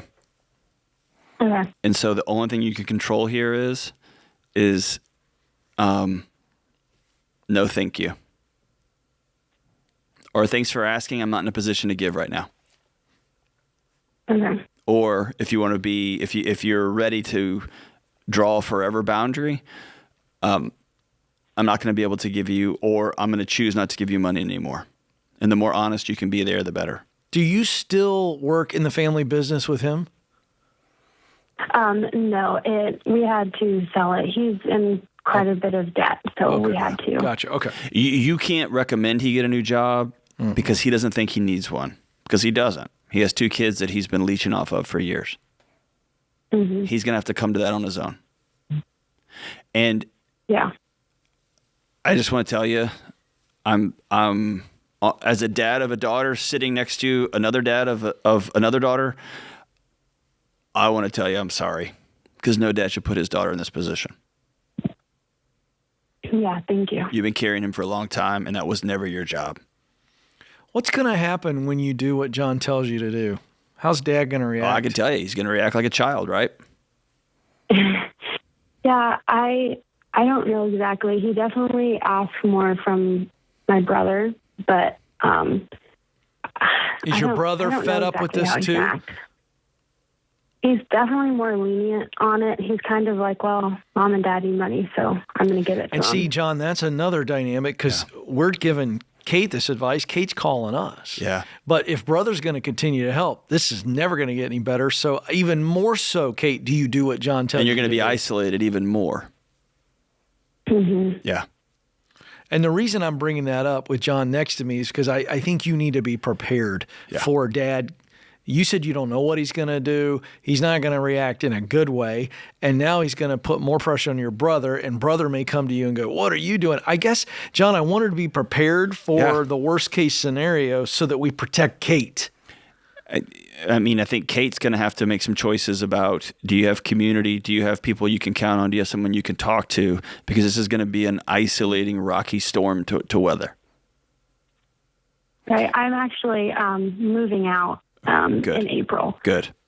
And the faster you can establish yourself on your own 2 feet somewhere else where you've got some more autonomy, then this will definitely reduce.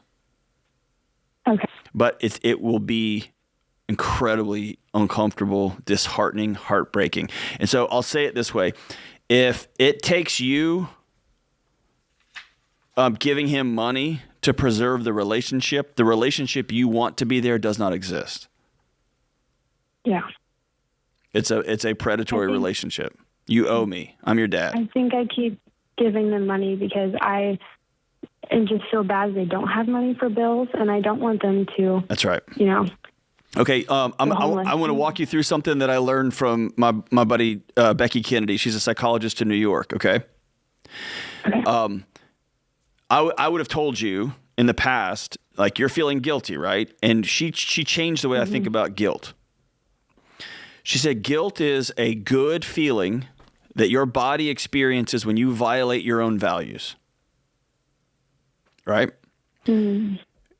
Guilt is not the feeling you get when you do something that is in alignment with your values and somebody else is uncomfortable or mad or pissed off at what you just did, and you try to grab their feelings and manage them for them. And so is it a violation of your values to take care of yourself, to make sure you're on your own 2 feet, and to stop funding your dad's behavior?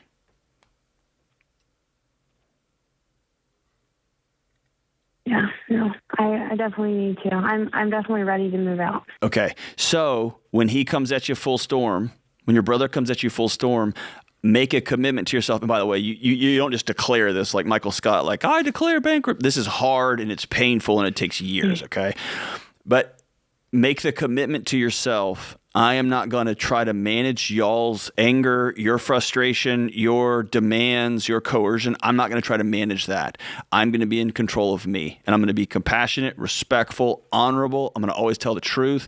I'm going to be a person of integrity, and I'm going to do what I can do. And in this season, I don't have that kind of money to continue to support you in that way. Okay. Thank you. And that's hard, and that's, like Ken's right, man. That is painful. Where's Mom at in this whole where's deal? she? So my mom, so I'm actually moving, and the job I have now, she's going to take it over, but it's not going to be for a month. Okay. What is she going to make? After taxes, it's going to be about $600 a week. Okay. And where's Mom at with the way Dad is putting the pressure on you and your brother? Is Mom just this silent who just lets him do whatever? I mean, what's the deal? She definitely feels really bad about it. She cries to me a lot about it because she's in a really tough position of I know she is. And because we have such limited time, I'm digging here, John. What can she do to encourage Mom to try to step in here? I don't know that she can get Mom to do anything. I agree. She can say, hey, Mom, I just want to let you know, as I'm moving out here, I need to establish my finances, my emergency fund. I need to pay off my debts that I have, and I need to establish myself. And so I am not going to continue to give you all money for the next season. And I know that's going to make Dad mad. You and I have talked, and I know this whole thing has always made you uncomfortable anyway. I just want you to know I'm going to have this conversation with Dad when he calls. And maybe your mom will say, bless you for having the strength that I wasn't able to exert over the years because I've been in this other pressure cooker. Or maybe she'll get mad at you too. Who knows? Who knows? But I would have that level of candor and that level of directness and make it as short as possible.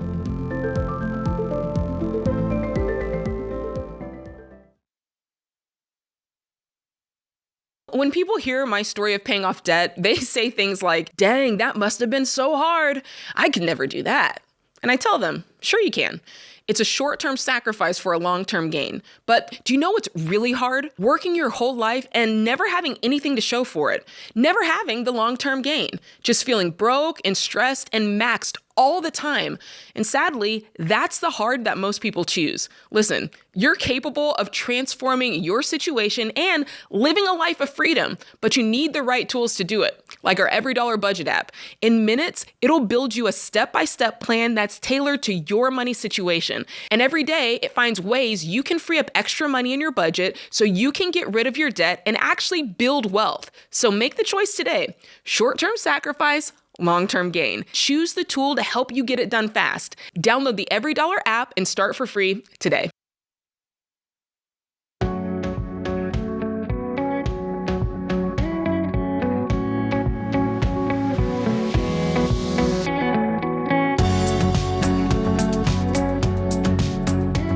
All right, so we get a lot of questions, a lot of calls where we're inevitably saying you need more income, right? Yes, EveryDollar and getting control of your money, knowing where it's going is huge. But most of the time, if you're struggling, it's not just your expenses, it is also your income.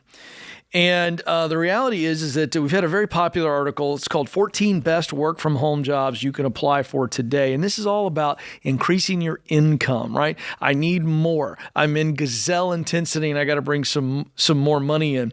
And again, I'm not going to read this word for word.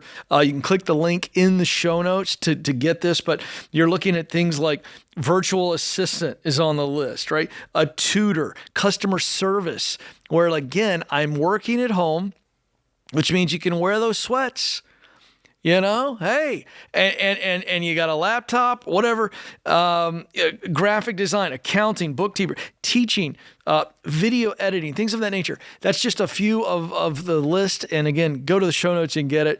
This is a very popular article at RamseySolutions.com, 14 best work from home jobs you can apply for today. So the point is that where there's a will, there's a way, and we're actually giving you a list of some very specific things to be looking at that don't require a lot of ramp up time, but can provide real money so that you can get out of debt. So go check it out. Link in the show notes. Josh is up next in Jackson, Mississippi. Josh, how can we help? Hey, man. I was just wondering, I'm getting married in a month. Congrats. And thank you. Super excited about it. Really excited to not have to pay for this wedding anymore. And just basically me and my fiance, we have what y'all would call bad debt, about $12,000 in credit cards. Most of that went towards, paying for the wedding, and then we mostly cash flowed it. I don't have a car note. My fiance has, I think, $20,000 left on her car, and completed baby step 1 so far. I'm just trying to figure out, how to navigate the marriage finances and just overall building, something with that. And then my fiance wants to move, we want to move to Alabama, and she wants to open a nutrition tea business. A nutrition what? Tea, like the fit teas. Okay. Yeah. Okay. I think it's a horrible idea. And let me explain. Not necessarily the business prospect. So I'm having a little bit of fun. I want to do a little misdirection. It's not that her business idea, I don't know anything about fitness tea. Okay. What I am saying is a bad idea is for us to get married and we're going to start a business when we're trying to start a life. So I got some red flags. Now, if you can give me some facts as to why it might be a great idea. I think it's not a good idea for other reasons, but go ahead. Oh, great. No, add it real quick. Well, hold on. I want to get John's take. Why is it? Give me your take on why it's a bad idea. Here's why. Brother, you are painting a picture of two people in a month who are about to join, about to anchor into concrete together and say, till death does us part. And y'all are not aligned on how y'all spend money, how y'all earn money, the commitment it takes when she's trying to get a business off the ground, how you're going to carry the load at home. This is going to be a 90-10 marriage for a while. And that's awesome in seasons when y'all are both in on that, and how y'all are going to come at it. Y'all have to get your values aligned ASAP. Which is, by the way, what I was saying. You're trying to start a life. Yeah. And the first year of marriage is the hardest year, in my opinion, because you're taking two individual lives, environments that you're bringing in. And John said it way better than me. I'm in complete agreement. But that's why this is a bad idea, not her actual business idea. So here's what this looks like in real time, brother. This is y'all sitting down and saying, as a married couple, how do we value work? How do we, what are our values around how we're going to spend money, how we're going to save money? Is one of y'all's core values together, we will never be owned by a bank, by a car dealership, by a government entity when it comes to debt? Cool. We're gonna anchor into that one. And that's going to decide how quickly y'all pay off your debts. That's going to decide how small your wedding is relative to how big y'all actually wanted it to be. It's going to decide, okay, we're going to start this tea business, but we're going to wait 3 years because we're going to start it with cash. We're not going to start it with an SBA loan and put that on top of the car payments, on top of the student loans, top of the credit cards, just as we're getting out of our marriage. You get what I'm saying? Yeah, no, and we had a conversation about that. She has friends that have opened these businesses before, and they all have taken out SBA loans, and, we kind of had a hard conversation about it. I told her that we would need to, if it was even a possibility, to cash flow that business. There's no point in taking out. But down the line. So what she needs to hear from you is, I think this is a fun thing, but let's as we're engaged, and I want John to add to this or edit what I'm about to say. But the way I would approach this, because I am in no way saying that you say to her what I said to you. Okay, I want to be clear, but I do think you have to say, I think we should discuss big things in our marriage that we think are down the line. Let her throw out some things. Kids.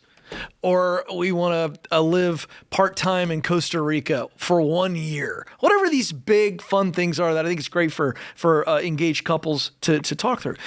But if we could get that to that list of that's down the line and try to encourage her that, I don't know that's the best move. We're about ready to get married. We're going to move somewhere else, John.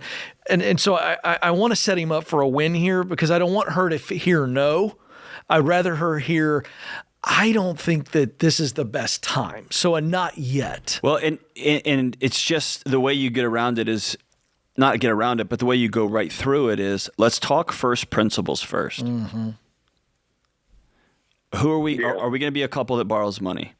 And that's when you tell her, I don't feel safe when I owe somebody money. And I'm uncomfortable. And she might say, let me tell you the truth in my house. This may be a shocker for Ramsey fans. A mortgage I can't sleep if I owe somebody money. It drives me insane. Literally, I've tracked my sleep. It makes me crazy. You sure it's not the gummy bears? It's that too. Okay. But my wife, dude, a mortgage doesn't bother her at all. Not even a little bit. But on this issue, it's such a big deal to me that she says, I love him more than I love my little pet project or that I love my little whatever. And so I'm all in with him, but let's make a plan. You get what I'm saying? And she is into gardening. She's got these big, elaborate, amazing gardens. I'm not a gardener, but I love the fact that she loves this stuff so much. And so I'm like, hey, how can we make this thing happen? How can I support you? How can I go build fencing for you? And so that's what I'm talking about. Go to first principles. Who are we going to be when it comes to sex? Who are we going to be when it comes to money? When we have a discussion, a debate, a disagreement on how many kids we want to have, who are we going to be in that disagreement? You get what I'm saying? Mm-hmm. And that's my fear for you guys is, has she ever run a business before? No. Okay. Has she ever hired employees? No. Has she ever navigated building leases? No. Okay, that is an extraordinary amount of pressure to drop on a brand new marriage that's already underwater financially. And by the way, she needs to go work. agree. She needs to go work for somebody that's Yes. in that space and get a free education on how to run a business like that. She has. Okay, well then take notes. The person who is, sponsoring her to do it, you have to get sponsored through this company to do it. Yeah. Is it AA? I think it's pyramids. Oh, it sounds like a pyramid. Yeah, it kind of does. Yeah, I think we have hopefully given you the why and the how here. But hold on, like Ken said, I want to reiterate what he said because it was very wise. If you go at her and you say, we're not doing this business, this is dumb, we shouldn't, boom. World War III, because y'all are going to be fighting proxy wars, and you're not going to deal with the real issues. The real issues are you using I statements. I feel, I'm scared of, I'm uncomfortable with. Will you join me in this discomfort? That's how you move forward. Not with you statements, but with I statements.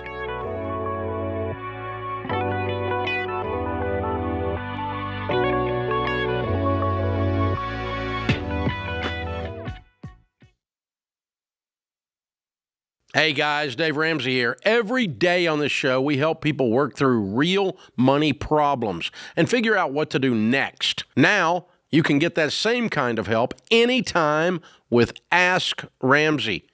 Ask your money question and get answers built on Ramsey principles we use on the show. Whether you're making a decision or just want something explained, Ask Ramsey is here to help. It's fast, simple, and free to use. Go to RamseySolutions.com and try Ask Ramsey today. That's RamseySolutions.com.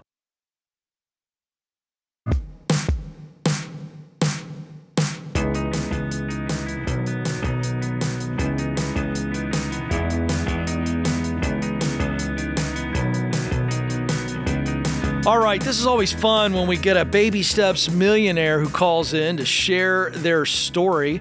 And right now we've got Amy who's on the line in Indianapolis. Amy, congratulations on being a Baby Step millionaire. Oh, thanks, John and Ken. I appreciate that. Well, let's get the numbers here. What is your net worth? 1.6. 1.6. That's not shabby. Give us the Not too mix. bad. I'm like about $900,000 in mutual funds, about $100,000 in IRA, about $500,000 on my house, Nice. a couple of cars, and some money in the bank. I love that. Did you use a investment pro to help you on this journey? Actually, I did not. Well, I kind of did. I had a friend who was really, really good with money, so he kind of guided me. But now that I'm actually there, my house is paid off, I intend to go that route in the future. That's To help fantastic. me build more wealth. Now, I don't normally ask a lady her age, but this is part of the story. So if you'll forgive me, how old you are you? sound 26, Well, but that's... I may not hear right. I'm double nickels. 55. I've not heard that one 55. before, but I'm quick. I am quick over here. You are. Okay, 55. All right, and give us a range of your income, the lowest income you've ever made, and then give us the most amount of income. The lowest was $12,500, and that was 38 years ago, and I doubled that salary the first year on commission. So Nice. you can do the math there. And then my top salary is $114. So not bad, but not huge. What do you do? I am a systems trainer for an insurance company. Nice. And have you been in insurance your entire career, or is it something you moved into later? Okay, gotcha. Yep, All right. 38 years. Did you get a degree, college degree? I did get a degree. However, I didn't do it until I was 44. Wow. I decided that I wanted it for me. Work so they'd pay for it as long as I maintained a certain GPA. So I did it for me. It did not increase my salary. It didn't change my job. I just did it because I didn't do it when I was younger, and I felt like, not that you have to have a degree, but for me, I didn't do well in high school, and I always thought I was a little not there in the brain. So I thought, you know what, I'm going to just try it for myself, just to prove to myself that I can do it. And I did. Amy, you just described how I feel on a regular basis. I say to myself, I don't think I'm there in the brain. Yeah, it happens to me on a regular basis. That's why I went to think grad 2 school minutes so ago. long. It's because I was trying to prove, to my high school self, Yeah, I'm with you. I'm tracking. I'm proud of you. That's awesome. Good for you. Thank you. Okay, let's talk about when it clicked for you. When did it click for you that you should make this pursuit? And what was the key to getting where you are today? 2-part question. All right. Part one was, I remember this very clearly. I was 29 years old. I bought my first house. I had debt. Didn't make a lot of money. I made enough to buy the house, but, therefore. And I thought, you know what? I am paying all this money on these credit cards, and it's dumb. So I said, no more. So I created a plan. It really happened to be the Dave Ramsey plan. I just didn't know of Dave Ramsey at the time, right? But I put all my credit cards on a spreadsheet in some other whatever system. I would use Dave Ramsey today. And, they told me pretty much his plan. So I did it, got out of debt, and said never, ever again. Wow. So what is the key to, I imagine there are a lot of young ladies listening to this, and maybe they're early in their career, not making a ton of money. What would you say to them if you could have coffee with them to get to where you are today? What do they need to do? You got to be smart with your money. For me, it was I had to have goals. I planned them out, and I had to stick to them. Discipline, so I couldn't buy the shoes. I couldn't buy the comforters. I couldn't buy the things that made you feel better because I looked at the spreadsheet and went, yes. And then when I went to pay my house off, the current house that I have now, I put a pad of paper on my refrigerator, and I had the balance. And every time I made a payment and an extra payment, I wrote it on there. So every day when I opened the refrigerator, I was like, I'm that much closer. Wow. And then I just did it. I love it. And you mentioned car, or did I hear you say cars earlier? I have 2 cars. Tell us about those, you millionaire. Yeah, I got a 19 Subaru and a 2007 Chevy Silverado. Oh, so nothing fancy. See, that's what runs I want. on oat milk and granola. That's awesome. Yes, exactly. I love it. Well, this is what we I did buy the see. Chevy Silverado new. Okay. That was probably dumb, but I did. And the Subaru was a company car. And when they got rid of my company car, I said, I kind of like this car. So I just paid cash for it. Yeah, a 2019. So it's a great car. Yeah, Good for it's you. a fantastic car. Well, we really, really appreciate you, Amy. This is it's always fun for us to hear from Baby Steps Millionaires. You've done it. You gave some great advice, so thanks for being with us. Love that. Let's go to Edgar, who's in our backyard of Nashville, Tennessee. Edgar, how can we help? Yeah, what's going on, you guys? What's up? How we doing? Just trying to help America, Edgar, and you're up next. All right. Well, it's thank you guys for having me. Sure. I was looking to see if you guys have any advice on what I should do right now with my financial situation that I've got going on and everything. All right, set us up. What is it? What's going on? All right. I work as a janitor at elementary school, and I work at a McDonald's as well. I get paid $14 an hour weekly at the elementary school, and I get paid $13 exactly at the McDonald's, but it's bi-weekly pay. So I make about $1,700 a month. I have $900 left in debt. I took out a payday advance, and I owe $350 on that, and I owe my mom about $550.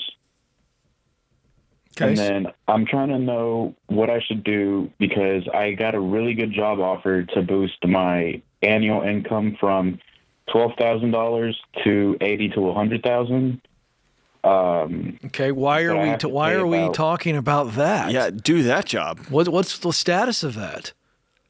It's I'd be helping people set up money for retirement accounts and investing and everything. No. I appreciate that, but what is the status of taking that job and starting that job?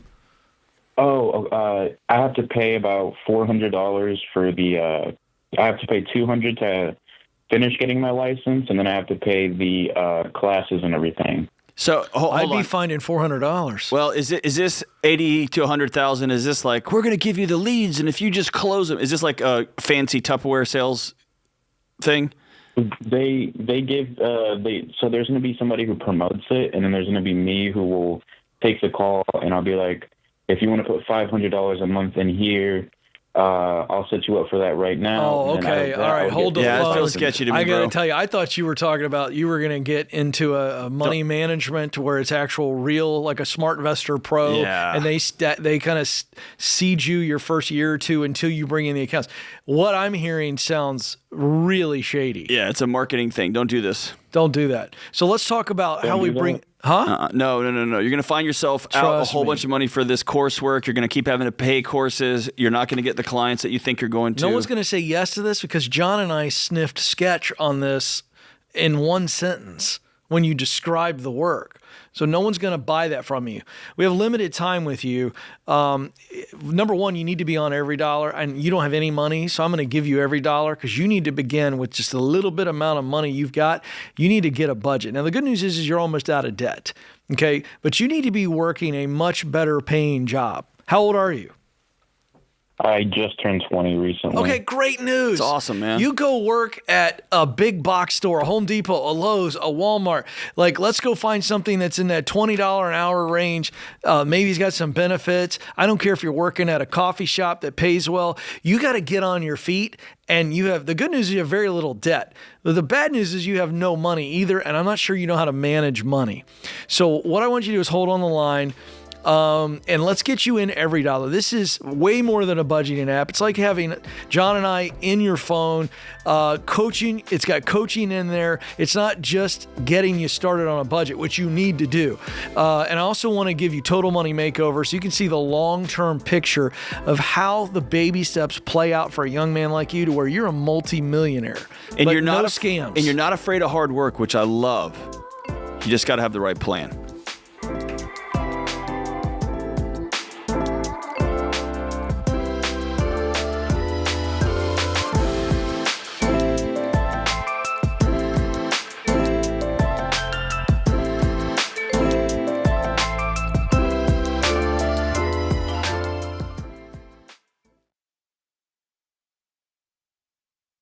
Hey guys, George Camel here. Do you ever feel like insurance companies only care about your money and not what you actually need? Well, there's a better way. When you go to Ramsey's Insurance Resource Hub, you'll start feeling confident that you're getting the right coverage that's truly best for you. You'll find helpful info on everything from life insurance, health insurance, identity theft protection, and more. And when you're ready to get the coverage you need, you can connect with a Ramsey trusted insurance pro who will only get you what you need at the best price. Go to RamseySolutions.com/insurance, RamseySolutions.com/insurance.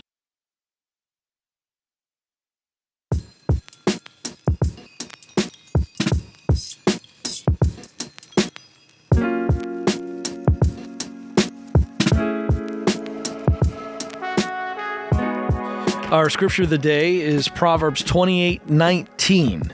Whoever works his land will have plenty of bread, but he who follows worthless pursuits will have plenty of poverty.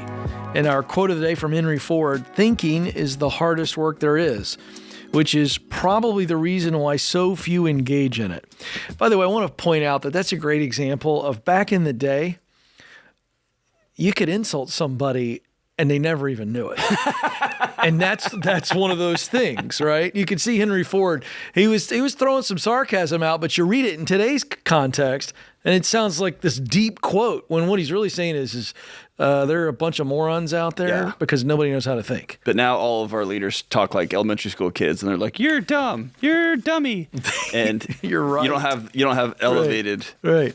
cut-downs Elevated anymore. dialogue leads to some benefits, and one is insulting somebody right to their face, and they have no idea what you've just done. It's really fun. Hey, that's a bit too. That is, I like it.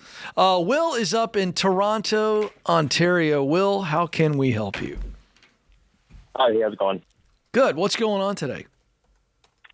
I have a Christian values question related to lending money at interest. So personally, I have a fair bit of money in private lending. I'm lending out, and I felt really good about it until recently. Actually, this morning in particular, I was reading Ezekiel chapter 18, which appears to state that lending out at interest, especially to a brother in the faith, is an abomination to God. And there was just wondering is there some misunderstanding, or should we as Christians not be lending out at interest? Read that verse one more time. It's slower so that I can hear. I want to make sure I heard it correctly. sure. It's kind of a group of 5 verses if you'd like me to read. No. Sorry, we don't need a Bible study. I want to make sure I heard what you said. Did you say that there's a scripture verse or multiple times in Ezekiel it says to lend money to a Christian brother is an abomination? Did I hear that right? Essentially, yeah. Well, if you take the Bible as the literal word of God, and I think you probably do, then you don't need my opinion on it. I think there was not a lot of error in that sentence. If it's an abomination, again, I'm not a theologian, and I'm also not going to ever publicly interpret Scripture. But Dave quotes Scripture all the time with the borrower is slave to the lender. You've got a pretty strong statement in Ezekiel about an abomination. So what do you think? Well, and see, that's the thing is I have my opinions, which I can read out. There's some nuances to it. I was more curious if you guys had ever been posed that question before. I've searched up Dave Ramsey in relation to this question. I can't see him saying anything publicly on it. I can't actually see anyone saying anything publicly on it. Well, actually, I would just address that. Yeah, Dave speaks to it. We all do. And here's the deal. I don't loan money to friends. Yeah, we always tell people never to do it. But you framed it. So I want to go back. You framed it. You said, as a Christian, and you're coming at us with that, and you cited Scripture. Yeah. And so this is one of those situations where you answered your own question, in my opinion. That's what I'm getting at. Like you said, as a Christian, what should I do? And you said, well, here's what Scripture says. So I think you answered your own question. So your opinion is not what you asked. But to John's point, well, we always tell people never lend any money to anybody. Yeah, if you want to help your friends out, help them out. If you want to help your family out, help them out. Okay. I was wondering, from a Christian values perspective, should a Christian lend money? Let's say he doesn't know the man. Let's say he doesn't know the woman, whomever it is to whom he's lending. And if you guys have never looked into this, that's totally fine. No, but I'm just curious. We have. You don't have us on a technicality. So I'll say this one more time. Scripture says the borrower is slave to the lender. And then Ezekiel's got the Christian context between Christians, but then there's the other thing, which is, should you ever put someone at your service, put them in financial slavery? I think we all know the answer to that. But we also know that I think you think it's okay. And I do know this about humans. They're going to do what they want to do, but you called us and you answered your own question on the first one, and John answered your caveat. So thanks for listening. Josh is up next. Harrisburg is where he is. Josh, how can we help? Hi, I just have a question about like a job change kind of situation that I've got going on. You called the best guy in America, Ken Coleman, to answer that question. When I heard him on the show, I was like, man, that's perfect. Well, geez, the pressure right now is unbearable, but I'll do what I can. What's going on? So I currently work as a mechanic at a local shop. The money's not bad. The people I work for are absolutely fantastic, and it's a guaranteed job. Okay, how much no matter money? Really, what my situation? What do you make? They pay me $22 an hour. Okay, $22 an hour, and we like the people. What's the other one? So my other one, I have two other options. There is another local shop that is offering $25 an hour, but it would be less hours per week. I currently work 50. They work 40. And then my third one is in the maintenance department of a big corporation where they would start at 22 and then after about 3 months move to upwards of 27. Okay, which way are you leaning? And let's so we're on the same page. Number one is where you are, 22 an hour, and you really like the people. 2 is 25 an hour, but less hours. 3 is big corporate with more money. Which one are you leaning to before you called? The bigger place, just because room for advancement. The second local shop that is offering me this job, like I feel like I would be in the same situation I am now, where there's not a lot of room for advancement, and I'm going to plateau. Number 3 with an asterisk is my vote. I want John to weigh in too. Number 3 with the asterisk for me is I want to do some homework I want to see what customer reviews are of this place. And since it's big corporate, they'll be online.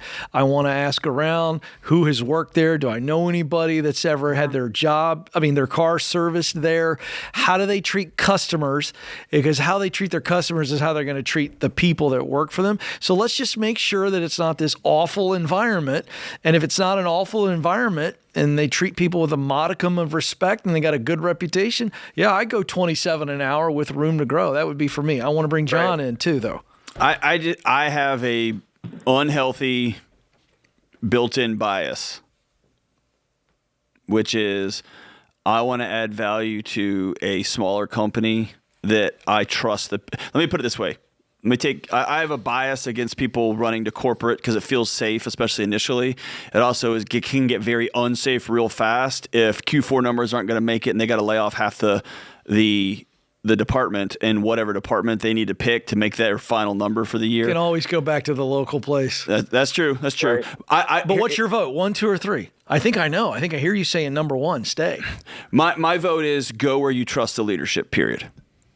Right. And my kind of second question to that is the applications for the starter, 3-month apprenticeship type deal at the corporate place don't come out for another month or so. And I just got an email from shop number 2 where it's like, hey, can we call you about this? And I want to know, especially, and it's not guaranteed. And I have 2 basically guaranteed options. I'm just not. I want to know exactly what a wise. Hold on, nothing's guaranteed. Nothing is. But let's back out of this for a second. Right. You're desperately scared that you're going to make the wrong choice. I want to flip the whole situation around on you.